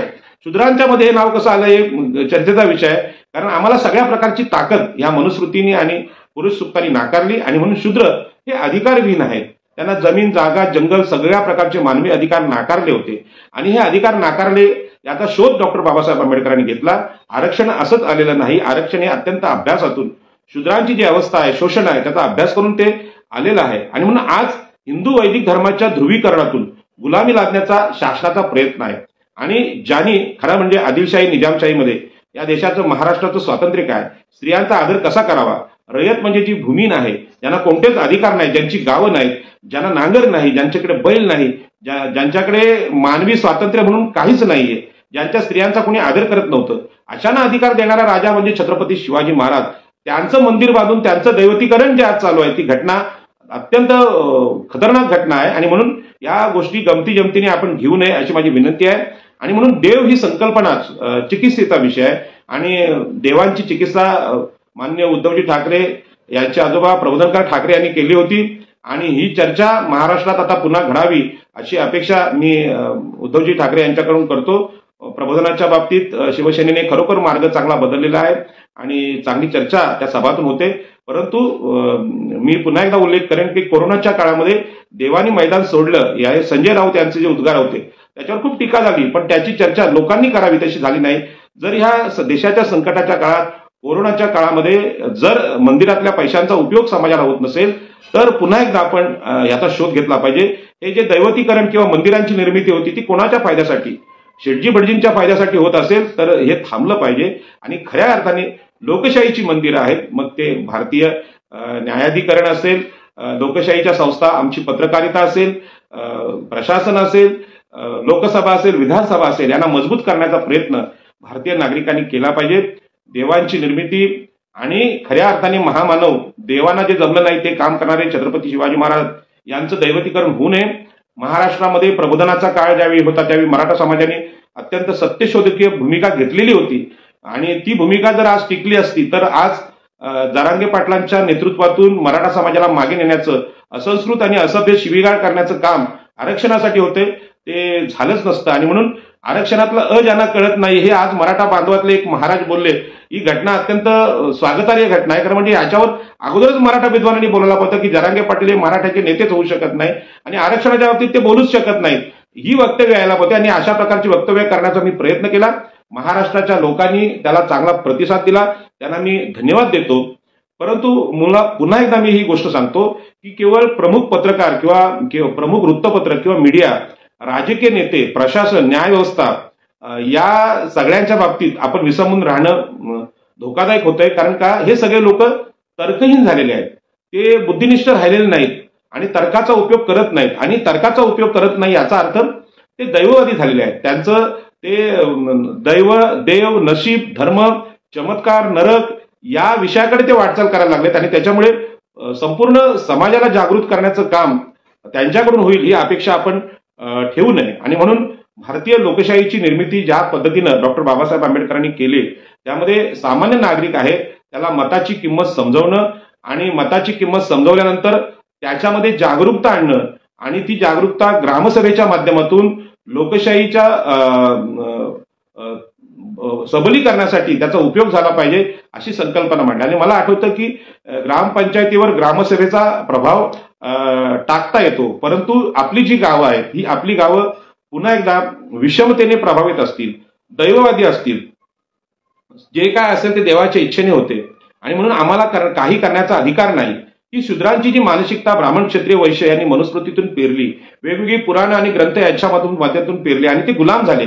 अशा प्रकारचे गुलाम लोक भारताची लोकशाही ही बलवान करूच शकत नाहीत. आणि म्हणून जी ग्रामसभा असते तरी ती स्वागतार्ह आहे.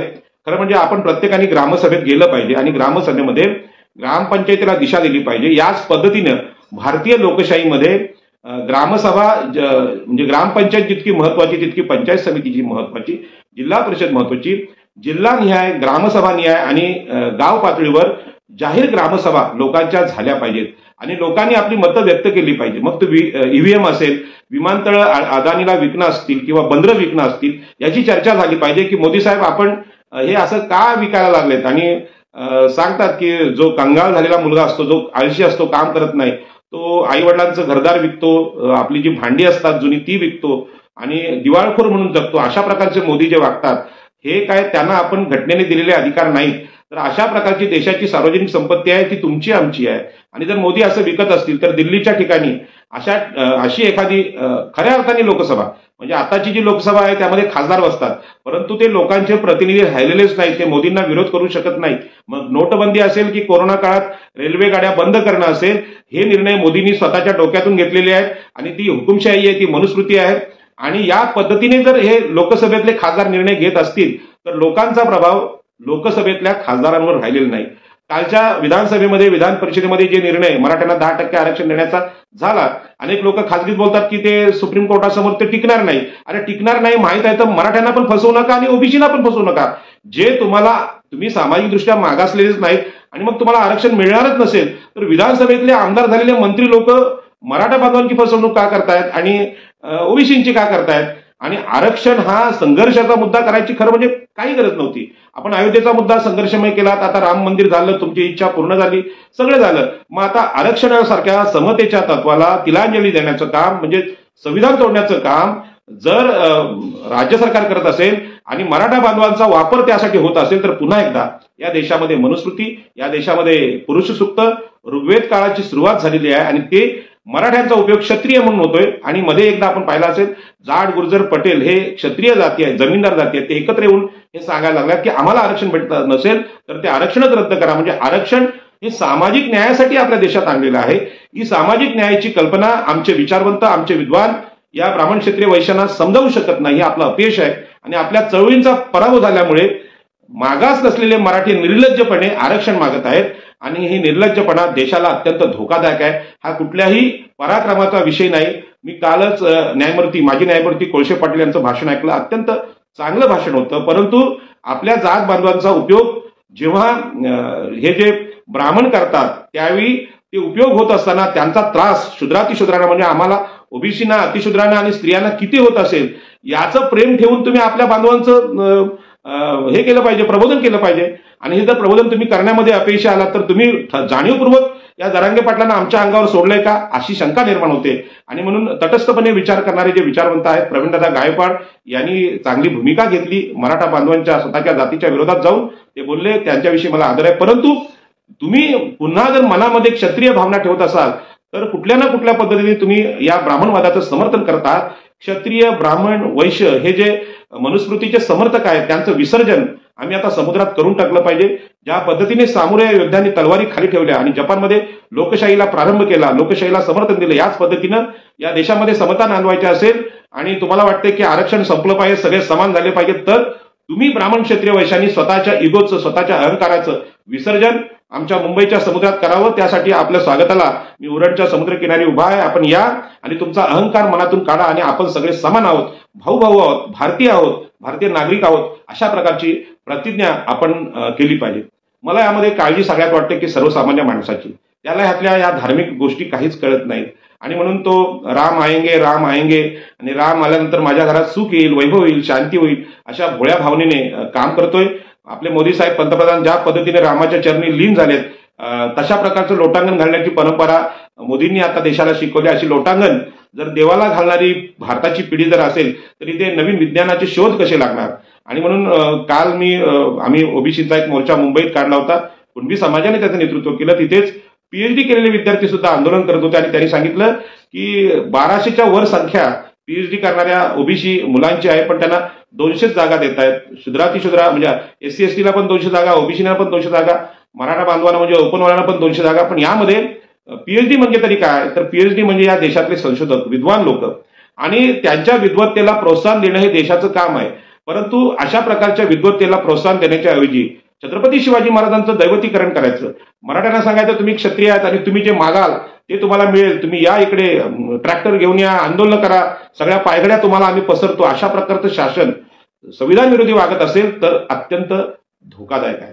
आणि म्हणून तुम्ही गंमत जम्मत हे समजू नका. ज्या पद्धतीने मराठा बांधवांना पायघड्या पसरल्या गेल्या, जरांगे पाटील यांना आरक्षणातलं काय कळतंय सगळ्या महाराष्ट्राने पाहिलेलं आहे आणि छत्रपती शिवाजी महाराज तरी त्यांना काय कळलेत हा पण संशोधनाचा विषय आहे. उद्या ते सुद्धा छत्रपती शिवाजी महाराजांची महाआरती तिकडे सुरू करतील आणि शिवाजी महाराजांना नवस बोलतील. कारण जरांगे पाटलांच्या बुद्धीमध्ये अशा प्रकारचं प्रबोधन कोणी घालणारा नेता मराठा समाजात पण दिसत नाही आणि आमच्या सगळ्या बहुजन समाजामध्ये पण दिसत नाही. आणि याचा फायदा देवेंद्र फडणवीसांनी घेतलाय आणि त्यांनी मंदिर मुंबईत बांधलेलं आहे.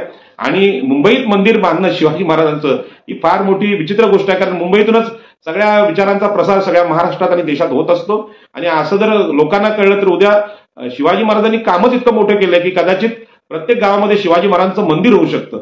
आता जे लोक भावनिक आहेत त्यांना असं वाटेल की शिवाजी महाराजांचं मंदिर बांधलं तर वाईट काय केलं, शिवाजी महाराज तर महान आहेत. परंतु आपल्याला माहित आहे की 33 कोटी देव असून सुद्धा आपला देश अनेक वेळा परकीयांच्या हातून पराभूत झाला. एवढंच नाही, तो गुलाम झाला, इथली संशोधनं संपली.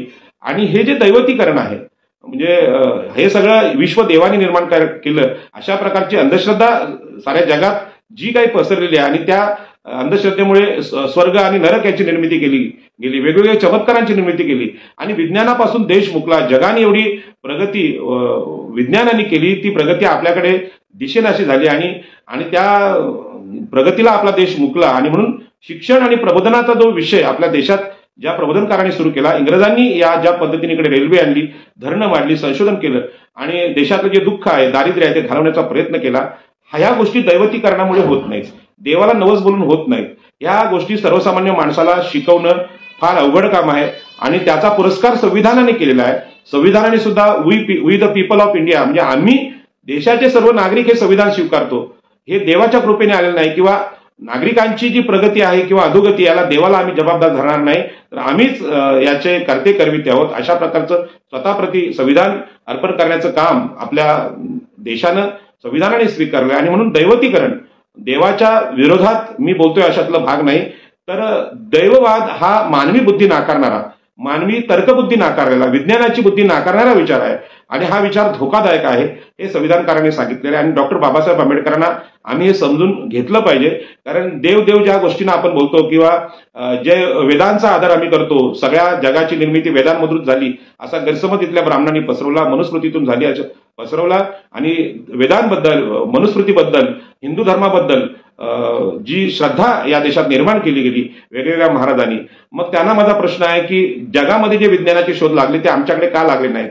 आमच्याकडच्या विद्यार्थ्यांना जे विद्वान आहेत, संशोधक आहेत, त्यांना शिष्यवृत्ती नाकारण्याचं काम हे शासन का करते? हा प्रश्न माझा महाराष्ट्र शासनाला आहे, मोदी सरकारला आहे. आणि दुसरीकडे प्रचंड सवलती अदानी आणि अंबानीला दिल्या जात आहेत. इथली सगळी बंदरं आहेत, इथली विमानतळ आहेत, ती विकली जात आहेत उद्योगपतींना. का? आमच्या राज्यकर्त्यांमध्ये राज्य चालवण्याची क्षमता नाही, त्यांची क्षमता संपलेली आहे. आणि म्हणून ब्राह्मण स्वतःला हुशार समजतात, क्षत्रिय स्वतःला राज्यकर्ते समजतात तर तुम्ही ही विमानतळ आणि मोठमोठे उद्योगधंदे जे राष्ट्रीय उद्योगधंदे या देशाचे होते, जे पंडित जवाहरलाल नेहरू असतील, डॉक्टर बाबासाहेब आंबेडकर असतील यांच्या संविधानिक विचारांनी निर्माण केले होते, ते विकण्याचा सपाटा तुम्ही का लावलाय? का तुमचं हे कर्तृत्व संपलं? मग या देशाला महासत्ता तुम्ही घडवणार कसे? हे जे दैववादी लोक आहेत ते रामाच्या ठिकाणी सगळं अडकून मोकळे झालेले आहेत आणि ह्या सगळ्या चोऱ्या, भ्रष्टाचार, हे राम मंदिर बांधून लोकांना असं दाखवायला लागलेत की आम्ही फार महान काम केलेलं आहे. तर कायद्याच्या भाषेत तरी तुम्ही गेलात तरी हे निर्णय बरेचसे चुकलेले आहेत आणि म्हणून या सगळ्यांच्या प्रबोधनाची जबाबदारी केवळ पत्रकारांवर नाही. असं कितीही निर्भय बनू आम्ही आंदोलन चालवले तरी पण पत्रकार निर्भय बनू असं सांगतायत, पण सर्वसामान्य नागरिकाचं काय? त्याच्या मनावर देव धर्म यांची प्रचंड दहशत आणि भीती आहे.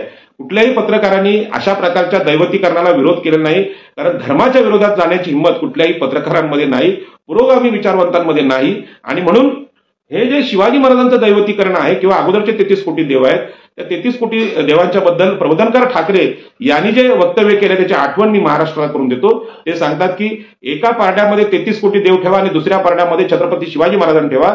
छत्रपती शिवाजी महाराज हे 33 कोटी देवांना वर उचलू शकतात एवढं वजन छत्रपती शिवाजी महाराजांचं आहे. हे प्रबोधनकारांच्या एका वाक्यातून या देशाचं जे दैवतीकरण अगोदर झाल्याने आता तर सुरू आहे याची चिकित्सा आपल्याला करता येऊ शकते. आणि म्हणून लोकशाही ही गावात जगली पाहिजे.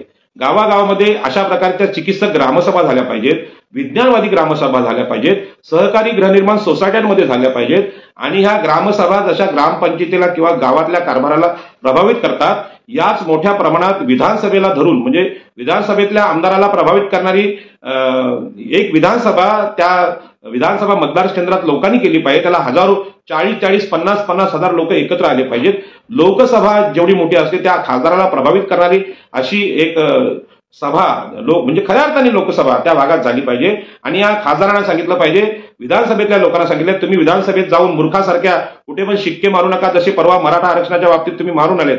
ही निवडणुकीच्या तोंडावर मराठा बांधवांची केलेली फसवणूक आहेच आहे, पण ओबीसींची आणि आरक्षणाच्या चळवळीची फार मोठी फसवणूक महाराष्ट्राच्या विधानसभेने आणि विधान परिषदेने केले, त्यांचा मी निषेध करतो. आणि म्हणून आपल्याला हे नेतृत्व सर्वसामान्य माणसाच्या यातून चेहऱ्यातून किंवा स्वभावातून दिसलं पाहिजे. ही अपेक्षा, हे प्रशिक्षण आम्ही दिलं पाहिजे. मी अभिमानाने उल्लेख करेन की रमेश कटके नावाचे आमचे एक मित्र आहेत, त्यांनी परवा मला एक 8 दिवसापूर्वी दिल्लीला बोलवलं होतं. समण संघ किंवा श्रमण संघ अशा प्रकारची जी मोठी जाहीर सभा होती आणि त्या जाहीर सभेमध्ये 2-3 निर्णय घेतले आणि ते निर्णय अत्यंत चांगले निर्णय होते आणि संकल्पना अत्यंत महत्वाची. जसं मी आज ब्राह्मणी लोकांनी लादलेली गुलामगिरी त्याच्याविषयी चर्चा केली. मग त्या ऋग्वेदातली पुरुष सूक्त असतील किंवा मनुस्मृती असतील किंवा 18 पुराण असतील, यामध्ये शूद्रांची नेहमी गुलामीच सांगितली गेली. शूद्रांचा गौरव कुठेच नाही, शूद्रांच्या अधिकारांवर, स्त्रियांच्या अधिकारावर कुठेच चर्चा नाही. आणि ही अशी अति घाणेरडी परंपरा या देशामध्ये होती आणि याच्या विरोधात, या मनुस्मृतीच्या अंधाराच्या विरोधात संविधानाचा प्रकाश आणण्याचं काम डॉक्टर बाबासाहेब आंबेडकरांनी केलं आणि एक वेगळं परिवर्तन देशाला दिलं. पण या चळवळीची जेवढी चर्चा आपल्याकडे व्हायला पाहिजे तशी होत नाही. बाबासाहेब आंबेडकरांना सुद्धा अनुल्लेखाने मारण्याचा प्रयत्न आपल्या देशात होऊ लागलाय किंवा त्यांना आधार नाकारण्याचा प्रयत्न आपल्याकडे होऊ लागलाय आणि हे अत्यंत धोकादायक आहे.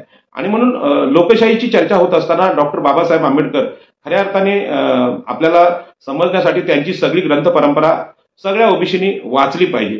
आणि ती वाचली तर खेड्यातला माणूस चर्चा करायला उभा राहू शकतो. आणि म्हणून आज लोकसभेतल्या खासदारांवर आपलं नियंत्रण राहिलेलं नाही. ती निवडून आले की मोदी साहेब सांगतील तसे निर्णय घेतात. विधानसभेतल्या आमदारांनी आपली बौद्धिक क्षमता काल दाखवली की झुंडशाहीने मराठा समाजाने आरक्षण मागितलं. समजा तुम्हाला द्यायची गरज काय? तुम्हाला तुमचं शहाणपण होतं, तुम्ही सांगायला पाहिजे अरे तुम्ही महाराष्ट्रात मागासलेलेच नाहीत, 150-200 आमदार कायम विधानसभेत तुमचे आहेत, मुख्यमंत्री, गृहमंत्री, महसूल मंत्री सगळे मंत्री तुमचे आहेत. मग ते मंत्री काय करतात? म्हणजे हे सगळं सत्ता असूनही तुम्ही मागास का राहिले? आणि म्हणून सत्ता असूनही मागास राहिले नाहीत तर संविधानाच्या मुळे ओबीसी, एससी, एसटी आणि स्त्रियांनी केलेली जी प्रगती आहे ते क्षत्रिय म्हणून त्यांच्या डोळ्यात खुपायला लागली, पोटात त्यांच्या दुखायला लागलं.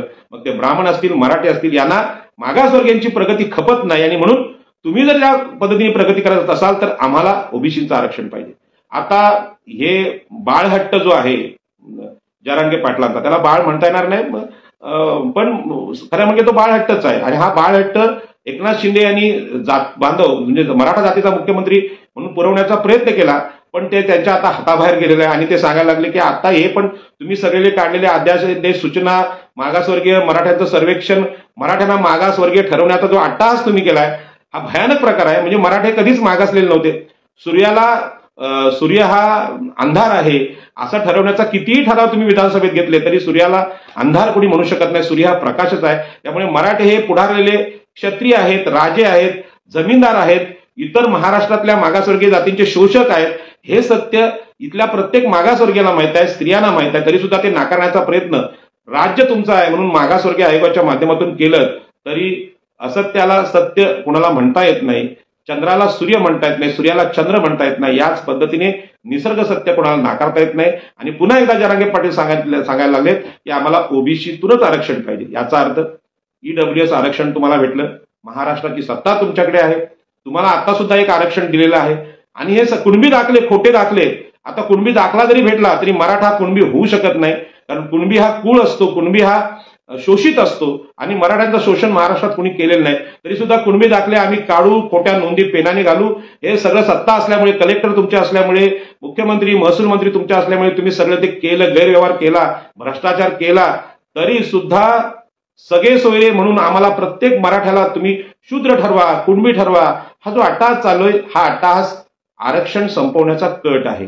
आणि या कटाचे सूत्रधार मनुस्मृतीचे निर्माते म्हणून ब्राह्मण आहेत, क्षत्रिय आहेत आणि वैश्य आहेत. आणि म्हणून हे कधीच संपणार नाही. मुख्य दुखणं जे आहे ते मागासवर्गीयांनी प्रगतीच करू नये, मागासवर्गीयांनी जिल्हाधिकारी होऊ नये, मागासवर्गीयांनी सत्तेच्या मार्गात येऊ नये. हा जो उद्देश आहे या सगळ्या शासनकर्त्याचा तो सर्वसामान्य ओबीसींना समजला पाहिजे. आम्हाला कल्पना आहे छत्रपती शिवाजी महाराज हे मराठ्यांचे दैवत आहे आणि ते राहणार. ही जी गोष्ट आहे ते सगळेच जण आम्ही असं म्हणतो, कारण आम्हाला देवच माहित आहे, आम्हाला माणूस माहित नाही.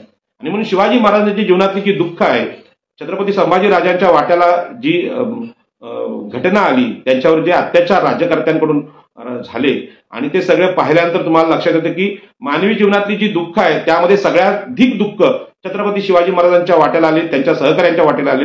मग अशा महामानवांना तुम्ही देव कसं म्हणणार? त्यांचं दैवतीकरण तुम्ही करत असाल तर त्यांनी केलेला संघर्ष आम्ही शून्य करून टाकतो. याची नोंद मराठा बांधवांनी घ्यावी. आमचे सुद्धा छत्रपती शिवाजी महाराज हे आदर्श राजे आहेत, महापुरुष आहेत, त्यांना आम्ही हृदयात ठेवतो. ही जी टोपी आम्ही घालतो ही छत्रपती शिवाजी महाराजांच्या आरमाराची आहे. आणि म्हणून छत्रपती शिवाजी महाराज हे मराठ्यांचे राजे, फक्त जातीचे राजे होते. हे सुद्धा संकुचितीकरण आहे. छत्रपती शिवाजी महाराज कोकणातल्या भंडारी, आगरी, कोळी या सागरपुत्रांचे आरमाराचे जनक, समुद्रावरचे राजे होते. तिथे मराठ्यांचं काय काम नाही समुद्रामध्ये असं तुम्ही समजू नका. आरमार मराठ्यांचं म्हटलं तर मराठ्यांचं होत नसतं, ते शूद्रांचं आहे, अतिशूद्रांचं आहे. कारण छत्रपती शिवाजी महाराजांमध्ये प्रमुख भूमिका आम्ही घेतलेली आहे, कारण आम्ही समुद्राचे खऱ्या अर्थाने सैनिक आहोत. आणि म्हणून जमिनीवर लढण्याचं काम मराठ्यांनी केलं असेल. त्यांच्याबरोबर सगळ्या जाती, न्हावी असतील, धनगर असतील, सगळ्या लोक होते.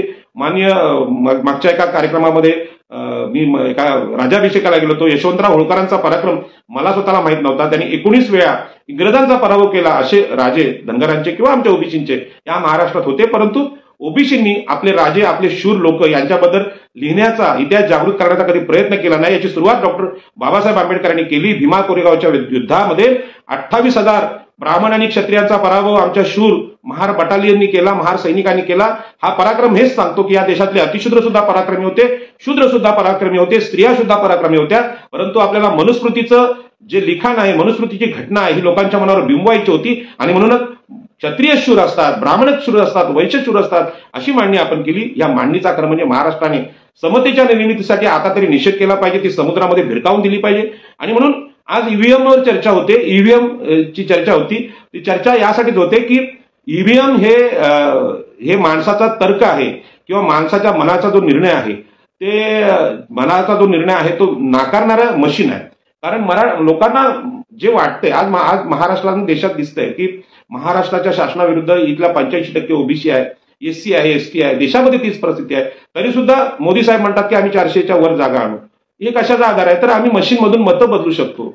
मशीन आणि निवडणूक आयोग त्यांच्याकडे आहेत आणि त्याच्यामुळे ते चुकीचे निर्णय घेतात. आपल्याला मगाशी मी लोकशाहीची चर्चा केली. लोकशाहीमध्ये सर्वसामान्य लोकांची सर्वसाधारण सभा असते, ती महत्वाची आहे. म्हणजे ग्रामसभा तुम्हाला समजू शकतो की त्यात सर्वसामान्य नागरिक असतात, सहकारी गृहनिर्माणमध्ये सर्वसामान्य नागरिक असतात.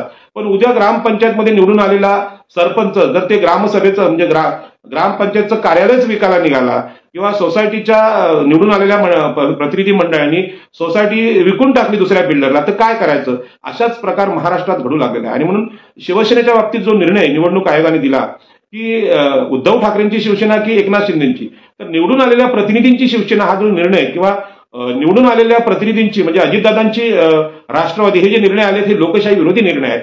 यावर पण चर्चा व्हायला पाहिजे. कारण का सर्वसामान्य लोक अनेक वर्ष कार्यकर्ता म्हणून काम करतात, ते कधीच आमदार होत नाही, कधीच खासदार होत नाही. म्हणून त्या संघटनेचे ते पदाधिकारी किंवा ते मालक नाहीत का, हा मोठा प्रश्न आहे. आणि म्हणून सर्वसामान्य नागरिक, मग तो आदिवासी असेल, ओबीसी असेल, एसी एसटी असेल, त्यांच्या मताला काहीच किंमत नाही का?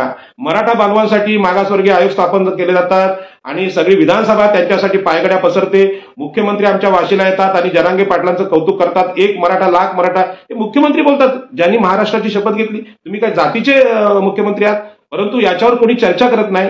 लोक दहशतीखाली आहेत आणि ही दहशत संपवायची असेल तर विज्ञाननिष्ठ तर्कबुद्धी आपण आणली पाहिजे. आणि म्हणून भगवान बुद्ध, भगवान महावीर यांनी सांगितलं या देशातल्या देवांना, या देशातल्या ब्राह्मणांना, या देशातल्या धर्माला जो विषमतेचा समर्थक आहे त्यांनी त्याला घाबरण्याचं कारण नाही. तुम्ही निर्भय बना आणि न घाबरता समोर या, बोलायला शिका. जो जन्माला आलेला आहे त्याचा मृत्यू अटळ आहे. मी आज बोलतोय, माझा जन्म सुद्धा मर्यादित आहे, माझं आयुष्य ठरलेलं आहे, मला मृत्यू आहेच, मग मृत्यूला घाबरण्याचं कारण नाही असं भगवान बुद्धांनी सांगितलं. छत्रपती शिवाजी महाराजांनी तेच सांगितलं. बलाढ्य आदिलशाही असेल, निजामशाही असेल, त्याच्याशी पुरून उडण्यासाठी मैदानात उतरा आणि लढा. हा धीर देण्याचं काम छत्रपती शिवाजी महाराजांनी आमच्याकडे दिलं. आणि म्हणून कोकणामध्ये छत्रपती शिवाजी महाराजांची रायगडावर राजधानी आली, ती बारामतीला झाली नाही, नागपूरला झाली नाही, बाकी कुठे झाली नाही. याचा अभ्यास सगळ्या महाराष्ट्राने करावा. रायगडमध्ये, कोकणामध्ये ज्या ठिकाणी मातृसत्ताक विचार आहे त्या ठिकाणी छत्रपती शिवाजी महाराजांनी आपली राजधानी का आणली आणि कोकणामध्ये, महाडमध्ये डॉक्टर बाबासाहेब आंबेडकरांनी मनुस्मृती दहन का केलं? अशा प्रकारचं मनुस्मृती दहन महाराष्ट्रातल्या कुठल्या जिल्ह्यात का झालं नाही? डॉक्टर बाबासाहेबांनी जमीनदारांच्या विरुद्ध, ब्राह्मण मराठ्यांविरुद्ध कुळ कायद्याचं आंदोलन कोकणातच का केलं? याचा सुद्धा अभ्यास आपण केला पाहिजे. आणि ही जी सगळी बाबासाहेबांची, छत्रपती शिवाजी महाराजांची आंदोलन कोकणात झाली, त्याचं कारण इथला जो माणूस आहे तो निर्भय आहे, तो बेडर आहे आणि तो जीवाला जीव देणारा माणूस आहे. याचा अर्थ मी महाराष्ट्राच्या लोकांवर टीका करत नाही, परंतु कोकणाची एक खासियत आहे, कारण इथल्या 50% जी स्त्रिया देशाच्या आहेत त्या मातृसत्ताक आहेत, त्या कोणाला न घाबरणार आहेत. म्हणून कोकण हे परिवर्तनाचं केंद्र डॉक्टर बाबासाहेब आंबेडकरांनी केलं. भगवान बुद्धांनी या अप्रांत प्रदेशात ठाणे, रायगड, पालघर, मुंबई या परिसरात अनेक अरहंत निर्माण केले आणि ही जी परंपरा आहे त्या परंपरेतूनच मी आपल्याला बोलतोय. आणि म्हणून आता ईडीचा जो उपयोग शासन करते ते थांबवायचा असेल तर ज्या ज्या ठिकाणी गाव आहेत त्या गावांनी प्रत्येकाने ठराव घेतले पाहिजेत आणि ईव्हीएमचा भ्रष्टाचार तिथले तिथे काढून टाकला पाहिजे. पण ही आंदोलनं सामान्य नागरिकांनी केले पाहिजेत. केवळ एक नेता मोठा आहे तो असं परिवर्तन करू शकत नाही. आणि म्हणून महाराष्ट्राला आज परिवर्तनाची गरज आहे, प्रबोधनकारांची गरज आहे. जे प्रबोधनकार ठाकरे म्हणजे प्रबोधनकार बाळासाहेब ठाकरेंचे जे वडील आहेत, प्रबोधनकार ठाकरे, केशव सीताराम ठाकरे, तशा प्रकारच्या प्रबोधनकारांची गरज आहे. आणि या सगळ्यामध्ये डॉक्टर बाबासाहेब आंबेडकरांनी जी विचारसरणी दिली त्याचा अभ्यास आपण केला पाहिजे. आणि आपण जे छत्रपती शिवाजी महाराजांच्या जयंतीला जो शब्द वापरतो आणि भाषणाची सुरुवात अशी करतो की महाराष्ट्राचे आराध्य दैवत छत्रपती शिवाजी महाराज. शिवाजी महाराजांवर आपली श्रद्धा आहे, शिवाजी महाराज महान आहेत, ते ग्रेट आहेत किंवा ते महान आहेत याबद्दल कोणतीच शंका नाही. परंतु महाराष्ट्राचे आराध्य दैवत, दैवत हा शब्द दैवतीकरणाकडे वाटचाल करणार आहे. आणि म्हणून त्याचा फायदा घेऊन आज मान्य देवेंद्र फडणवीस यांनी शिवाजी महाराजांचं मंदिरच बांधलं. आता मंदिर बांधल्यानंतर शिवाजी महाराजांसमोर लोक नवस बोलतील आणि सांगतील असं परिवर्तन झालं पाहिजे, तसं परिवर्तन झालं पाहिजे. पण नवसे कन्यापुत्र होती तर का करणे लागे पती, अशी तुकाराम महाराजांनी शंका घेतलेली आहे की नवसाने जर मुलं होत असतील मग लग्न करण्याची गरज काय. त्याच पद्धतीनं गाडगे महाराजांनी सुद्धा अनेक ठिकाणी याच्यावर शंका उपस्थित केल्या ह्या दैववादावर. आणि पेरियार स्वामींनी तर भारतातून म्हणजे त्यांच्या राज्यातून देवाला बाहेरच काढलेला आहे. कारण वैज्ञानिक विचार, तर्कनिष्ठ विचार दाबण्याचं काम या दैवतीकरणातून होतंय. म्हणून शिवाजी महाराजांना आपण रयतेचे राजे म्हणू शकतो किंवा स्वराज्याचे संस्थापक आपण म्हणू शकतो किंवा सर्वसामान्य मागासवर्गीय असतील, एसी एसटी असतील, गरीब असतील, भूमिहीन असतील यांना अधिकार देणारे राजे असं गौरवोद्गार त्यांच्याविषयी काढू शकतो. पण त्यांना दैवत म्हणून उल्लेख करणं या लोकशाहीमध्ये अत्यंत धोकादायक आहे. तुम्ही कुठल्याही नेत्याला देव मानलं, देवाचं स्वरूप दिलं तर त्याचं काय होतंय आपण पाहिलं. अत्यंत महान राजकीय घराणी अशोकराव चव्हाण सारखे, याचे वडील माजी मुख्यमंत्री होते, अशोकराव चव्हाण मुख्यमंत्री होते, यांनी सगळ्या पक्षनिष्ठा सोडून भाजपाकडे पदार्पण केलं. म्हणजे या देशामध्ये वैचारिक निष्ठा काय असतात, विचार काय असतात, विद्वत्ता काय असते ही संपलेली आहे आणि पक्षांतर चालू आहेत आणि कोणी गुवाहाटीला जाते, कोणी काय करते. राजकीय नेतृत्व पूर्ण भ्रष्ट झालेलं आहे आणि या राजकीय नेतृत्वाला भ्रष्टाचाराचे फायदे खूप होत आहेत. आपल्या संपत्ती ईडी पासून टिकवण्याचा, आपली सत्ता टिकवण्याचे प्रयत्न आहेत. परंतु सर्वसामान्य माणसाला कर्जात जर अडकला तर आत्महत्याच करावी लागते, जीवन संपवावं लागतं. त्याला असा पक्षांतर किंवा त्याला कुठला पक्ष, मोदी साहेब त्याला आपल्या पक्षात घेऊन पवित्र करण्याचा कुठलाही हे नाही ना. अशा अनेक कर्जदार आहेत, शेतकरी आहेत, अत्याचाराला कंटाळे सावकारांच्या, त्यांना मुक्त करण्याचा विचार भाजपाकडे किंवा काँग्रेसकडे असेल तर द्यावा. आणि म्हणून माझी ही चर्चा सर्वसामान्य नागरिकांसाठी आहे. फार मोठे नेते आहेत, त्यांनी मनाला लावून घेऊ नये त्यांच्याला. मी सामान्य माणसासाठी बोलतो, कारण देशातली लोकशाही धोक्यात असल्यामुळे आपल्याला आता सर्वसामान्य माणसाला जागा करण्याचा प्रयत्न केला पाहिजे. आणि म्हणून धर्माची चिकित्सा झाली पाहिजे आणि धर्माची चिकित्सा आपण केली पाहिजे. आणि ही जर केली नाही तर आपल्या देशातलं शोषण काय ते तुम्हाला समजणार नाही. आणि म्हणून त्यावर उपाय सांगण्याचं काम आपल्याला करावं लागेल. आणि या ज्या आताच्या ज्या घटना आहेत त्या घटना केवळ आरक्षण विरोधी नाहीत, तर देशाला गुलामीकडे ढकलण्याच्या घटना आहेत. आणि म्हणून हे जे सगळे षडयंत्र आहे अत्यंत कपटी आणि हुशार लोकांकडे होते. म्हणजे शिवाजी महाराजांच्या मंदिराची निर्मिती ही अंधश्रद्धेतून झालेली नाही, फार कल्पकतेतून झालेली आहे. की शिवाजी महाराजांनी खऱ्या अर्थाने जेव्हा देव आणि धर्म धोक्यात होता त्यावेळी त्या देवळांसाठी, धर्मासाठी जागा करण्याचा प्रयत्न, सर्वसामान्य नागरिकांना जागा करण्याचं काम शिवाजी महाराजांनी केलेलं आहे. आणि शिवाजी महाराज ही महाराष्ट्राची प्रेरणा आहे आणि ती प्रेरणा देवांपेक्षा मोठी आहे. आणि त्यांचं दैवती करून 33 कोटी देवांमध्ये आणखी एक देव घुसवण्याचा प्रयत्न देवेंद्र फडणवीस यांनी केलेला आहे. तो प्रयत्न या देशातला तर्क, या देशातला विज्ञाननिष्ठ विचार संपवण्याचा प्रयत्न आहे. आणि म्हणून तो अत्यंत कपटी प्रयत्न, अत्यंत धोकादायक प्रयत्न आहे आणि याचा निषेध आम्ही केला पाहिजे. आणि म्हणून संत तुकाराम असतील किंवा आपल्या महाराष्ट्रातले जे संत असतील यांनी अशा प्रकारची विज्ञाननिष्ठ परंपरा महाराष्ट्रात निर्माण केली आणि या विज्ञाननिष्ठ परंपरेतून, प्रबोधनाच्या परंपरेतून स्वराज्य उभं राहिलं. आज जे महाराष्ट्राचं राज्य ज्यांच्या हातात आहे, एकनाथराव शिंदे असतील किंवा देवेंद्र फडणवीस असतील किंवा अजितदादा पवार असतील, हे सगळे लोक लोकांना दैववादी करण्याचा प्रयत्न करतात. त्यांनी केलेला प्रचंड भ्रष्टाचार दाबण्यासाठी त्यांचं सुद्धा दैवतीकरण होते. त्यांच्या विरुद्ध कोणी बोलायला तयार नाही आणि जर बोललाच तर त्याला ईडी लावण्याचा प्रयत्न सुद्धा होतोय की त्यांच्या विरुद्ध कुणी मोठा नेता बोलू शकत नाही. आता सर्वसामान्य नागरिकांपैकी आपण असल्यामुळे आपल्याकडे पैसेच नाही किंवा आपल्या अकाउंटवर पैसेच नाही, त्यामुळे आपल्याला हा बोलण्याचा अधिकार पूर्णपणे आहे.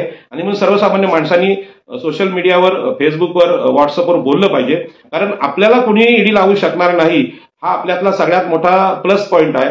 आणि म्हणून आपण निर्भयपणे बोललं पाहिजे, ही विनंती मी आपल्याला करतोय. आणि जी परंपरा, संत परंपरा होती, त्या संत परंपरेने वैज्ञानिक विचार महाराष्ट्राला दिला. आणि म्हणून शिवाजी महाराजांसारखा लोकशाहीचा समर्थक राजा, स्त्रियांचा आदर करणारा राजा, गरीब रयतेला न्याय देणारा राजा, खरा म्हणजे आमच्या हे जे सगळे आरमारी सुपुत्र आहेत, भंडारी, आगरी, कोळी, यांना समुद्र ही त्यांची खासियत आहे आणि त्यांना समुद्रात संधी देऊन आरमार उभं करण्याचा प्रयत्न छत्रपती शिवाजी महाराजांनी केला.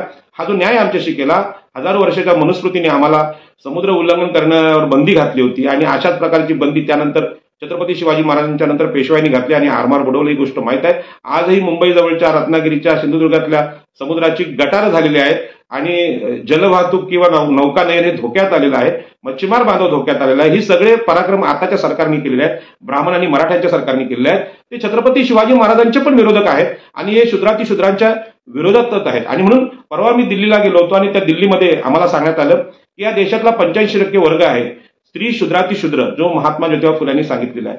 हा कष्टकरी वर्ग आहे, कष्ट करून खाणार आहे आणि जे दुसऱ्यांच्या कष्टावर जगतात ते ब्राह्मण आहेत, क्षत्रिय आहेत. क्षत्रिय राज्यकर्ते म्हणजे कष्ट न करणारे आहेत, केवळ तलवारीच्या जोरावर शोषण देशाचं करायचं आणि त्या दुसऱ्यांच्या उत्पन्नावर जगायचं. वैश्य सुद्धा तसेच आहे, शेतकऱ्यांनी माल पिकवायचा आणि त्याच्या व्यापारावर दलाली करून जगणारे ब्राह्मण, क्षत्रिय, वैश्य हे ब्राह्मणी लोक आणि कष्टकरी लोक आहेत. ते ओबीसी, एससी, एसटी आणि स्त्रिया.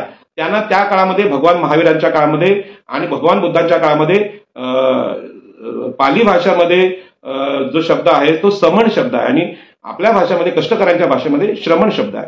या श्रमण सभेने दिल्लीमध्ये 2 निर्णय घेतले. ते निर्णय मी आपल्याला सांगू इच्छितो. अत्यंत निर्णय ते मला आवडले. त्यामध्ये भंते सुनीती नावाच्या आमच्याकडे वाशीमध्ये भंते आल्या होत्या आणि त्यांनी एक मोठी स्त्री भिक्खुणी संघाची परिषद घेतली आणि त्या परिषदेला मी होतो आणि त्याचं समर्थन मी केलं की आमच्याकडे सुद्धा मातृसत्ताक पद्धत आहे कोकणामध्ये आणि त्या पद्धतीनुसार स्त्रियांना धर्मामध्ये समान अधिकार देण्याचं काम महामाया एकविरा हिची बहीण महाप्रजापतीने केला आणि तिने भगवान बुद्धांना सांगितलं की स्त्रियांना सुद्धा धर्मामध्ये समान अधिकार पाहिजे, अरंत होण्याचा, मुक्त होण्याचा अधिकार पाहिजे. आणि तो भिकुणी संघ म्हणजे स्त्रियांच्या अधिकाराचा संघ तयार त्यावेळी झाला.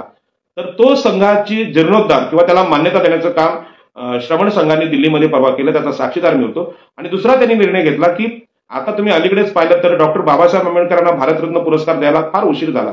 याच पद्धतीनं महात्मा ज्योतिबा फुले आणि सावित्रीबाई फुले यांना अजूनही भारतरत्न पुरस्कार भेटत नाही. आणि दुसरीकडे बाबरी मस्जिद पाडण्यामध्ये ज्यांनी फार मोठा गुन्हा केलेला आहे ते अडवाणी, त्यांना भारतरत्न पुरस्कार कायद्याचे गुन्हेगार असताना सुद्धा दिला गेला. आमच्याकडे लोकनेते दिबा पाटील यांचं नाव विमानतळ द्यावं म्हणून आम्ही आंदोलन करतोय, त्यांना सध्या महाराष्ट्र भूषण मिळत नाही किंवा भारतरत्न पुरस्कार भेटत नाही. नारायण नागू पाटील बाबासाहेबांचे सहकारी आहेत, कुळ कायद्याचे जनक आहेत, त्यांना भारतरत्न पुरस्कार भेटत नाही. दत्ता पाटलांना भेटत नाही. किंबहुना बहुजन समाजातल्या कुणालाच ओबीसी एससी एसटी यांना पुरस्कार मिळत नाही किंवा संत म्हणून त्यांना मान्यता मिळत नाही. आपल्या बहुजन समाज स्वातंत्र्यानंतर अनेक संत झाले, यामध्ये महान असं राजकीय कार्य किंवा न्याय देण्याचं काम मान्य कांशीरामजी यांनी केलं होतं. परंतु त्यांना सरकार कुठलंही संतपद देत नाही, कारण संतपद देण्याचा कार्यक्रम हा शंकराचार्य आणि ब्राह्मणी लोकांकडे. आपल्याला शूद्राती शूद्रांना याची जाणीवच झाली नाही की आपल्यातले जे महान लोक आहेत त्यांचं गौरव, त्यांचं कौतुक आम्ही केलं पाहिजे. दुसरा जो निर्णय श्रमण संघाने घेतला तो आपले जे काशीरामजी आहेत त्यांना संत घोषित करण्यात आलं आणि हा निर्णय सुद्धा मला खूप आवडला. आता बहुजन समाजाने आपल्या ग्रामसभेत आपल्या गावातले महान लोक जे असतील, चांगलं काम केले असतील, अशा सगळ्या लोकांना गाव पातळी असेल, विधानसभा असेल, लोकसभा असेल, या स्तरावर तेवढ्या मोठ्या सभा लावून आपल्या समाजातले श्रेष्ठ पुरुष आहेत, स्त्रिया आहेत, यांना संत घोषित करावं किंवा जे तुम्हाला अपेक्षित असलेले त्या पुरस्कारांची नावं देऊन त्यांना महान घोषित करावं. कारण आपल्या शूद्राती शूद्रांच्या मुला मुलींना असा गैरसमज होऊ शकतो की छत्रपती शिवाजी महाराजांच्या लढाईमध्ये मराठीच सरदार होते किंवा ब्राह्मणच सरदार होते किंवा शिकेपीच होते, आम्ही गुलामच होतो, अशा प्रकारचा गैरसमज महाराष्ट्रातल्या विचारवंतांनी निर्माण केला. आणि त्यातूनच एकनाथ शिंदे हे मराठ्यांचे नेते मुख्यमंत्री झाले, फडणवीस ब्राह्मणांचे नेते झाले, अजितदादा झाले. पण ओबीसीचा एकही मुख्यमंत्री, गृहमंत्री, महसूल मंत्री होऊ शकत नाही. ही आमच्या मनावर लादलेली गुलामगिरी आहे आणि गुलामगिरी घालवायची असेल तर आपल्या मुलांमध्ये हा संस्कार आम्ही दिला पाहिजे. तुमचे सुद्धा आई वडील शूर होते, संत होते, महान होते, चांगले होते, सगळेच वाईट नव्हते. आणि म्हणून 85% लोकांच्या गुलामगिरीवर उपाय शोधण्याचा प्रयत्न दिल्लीतल्या श्रमण संघाने केला. त्या रमेश कटके यांना मी धन्यवाद देईन, राजेश कांबळे यांना धन्यवाद देईन आणि तिथे असलेले मला अपरिचित होते पण देशातून सगळे प्रतिनिधी त्यांना सुद्धा धन्यवाद देईन. कधीतरी हा विचार आम्ही केला पाहिजे आणि म्हणून मी तिथेच जाहीर केलं. आमचे नेते लोकनेते दिबा पाटील हे केवळ राजकीय नेते नाहीत, 2 वेळा खासदार आणि 4 वेळा आमदार नाहीत, तर इथल्या ओबीसीसाठी ओबीसी आरक्षणाचे प्रणेते आणि आम्हाला 12.5% भूखंड देणारे, पुनर्वसन देणारे आमच्यासाठी महान संत होते. मी तिथेच घोषित केलं कारण ह्याची सुरुवात आपल्याला करावी लागेल. कारण ज्या पद्धतीने ब्राह्मणी धर्मानं श्रेष्ठ ठरवण्याचा प्रयत्न ऋग्वेद काळापासून केवळ ब्राह्मणच श्रेष्ठ आहेत, क्षत्रियच आहेत आणि वैश्यच आहेत, हा जो केलेला आहे अघोरी प्रकार आहे. हा संपवायचा असेल तर निर्णय आम्ही घेतला पाहिजेत. आणि म्हणून आता जे सगळे काही निकाल आपल्या न्यायालयाचे, निवडणूक आयोगाचे येतात ह्याची चिकित्सा आपण केली पाहिजे. आणि म्हणून मराठा आरक्षण हे बेकायदेशीर आहे यासाठी आम्ही लवकरच कोर्टात चाललेलो आहोत. मी खास करून आमच्या सगळ्या ओबीसी नेत्यांना विनंती करेन की बाबा रे, आता मंदिरांचं दान थांबवा, दैवतीकरण थांबवा, वेगवेगळ्या यात्रा थांबवा. आपल्याला दिलेलं संविधानिक आरक्षण डॉक्टर बाबासाहेब आंबेडकरांनी दिले. आतापर्यंत मंडल आयोग असेल किंवा बाकीच्या आंदोलनं असतील, यामध्ये जागृत असलेले बौद्ध बांधव, आंबेडकरी बांधव लढले.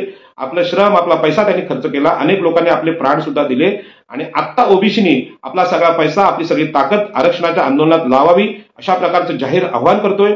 आणि ही आरक्षणाची लढाई आम्ही लढतोय. मराठा बांधवांनी राग मांडण्याचं कारण नाही, तुमचं कोणी शोषणच केलं नाही, तुम्ही कधी मागासलेले नव्हता, तर तुम्ही आरक्षण मागणं ही असंविधानिक गोष्ट आहे, निर्लज्जपणाची गोष्ट आहे. त्याचा मी जाहीर निषेध करतो. आणि ओबीसी एससी एसटी यांच्या आरक्षणाचं रक्षण करणं हे सगळ्याच महाराष्ट्रातल्या राज्यकर्त्यांचं काम आहे आणि छत्रपती शिवाजी महाराजांना मानणाऱ्या प्रत्येक बांधवाचं हे काम आहे. असं काम तुम्ही करत नसाल तर तुम्ही ब्राह्मण आहात, तुम्ही क्षत्रिय आहात, तुम्ही वैश्य आहात. आणि अशा प्रकारच्या ब्राह्मण, क्षत्रिय, वैश्य यांच्या घटनेचा म्हणजे मनुस्मृतीचा निषेध आणि ते मनुस्मृती जाळण्याचं काम महाडमध्ये, रायगड जिल्ह्यामध्ये, रायगडच्या पायथ्याशी डॉक्टर बाबासाहेब आंबेडकरांनी केलंय आणि त्याची आम्हाला आठवण आहे. आणि तुम्ही पुन्हा एकदा क्षत्रिय म्हणून आमच्या डोक्यावर बसत असाल किंवा ब्राह्मण म्हणून बसत असाल तर त्याचा निषेध तर आम्ही करूच, परंतु त्याला कदापि मान्यता देणार नाही. आणि म्हणून ओबीसीनी, शूद्रांनी राजकीय सत्ता हातात घ्यावी. मराठी जर क्षत्रिय म्हणून वावरत असतील त्यांना मतदान अजिबात करू नका, त्या सगळ्या आमदारांना पाडा. मी जे बोलतोय हे पूर्णपणे संविधानिक समतेच्या माध्यमातून बोलतोय. विषमता आपल्यावर लादली जाते, ते विषमता संपवण्यासाठी आपल्याला स्पष्ट भूमिका महाराष्ट्रात घ्यावी लागेल. कालच्या कुणबी आंदोलनामध्येही मी स्पष्ट भूमिका घेतलेली आहे. यापुढे कुठल्याही मराठ्यांना मतदान आम्ही करू नये, ब्राह्मणांना करू नये. याचं कारण ते पुन्हा एकदा ब्राह्मण होत आहेत, क्षत्रिय होत आहेत, जे ऋग्वेद काळात होते, जे मनुस्मृतीच्या काळात होते. आणि म्हणून सगळ्या ओबीसी एससी एसटी आणि स्त्रियांनी महाराष्ट्राची विधानसभा, देशाची लोकसभा आपल्या नेतृत्वात, आपल्या हातात घेणं ही काळाची गरज आहे. त्यासाठी सर्वस्व अर्पण करण्याचा संकल्प आम्ही करूया, असं तुम्हाला मी विनंती करतो आणि माझं बोलणं संपवतो. जय हिंद, जय महाराष्ट्र.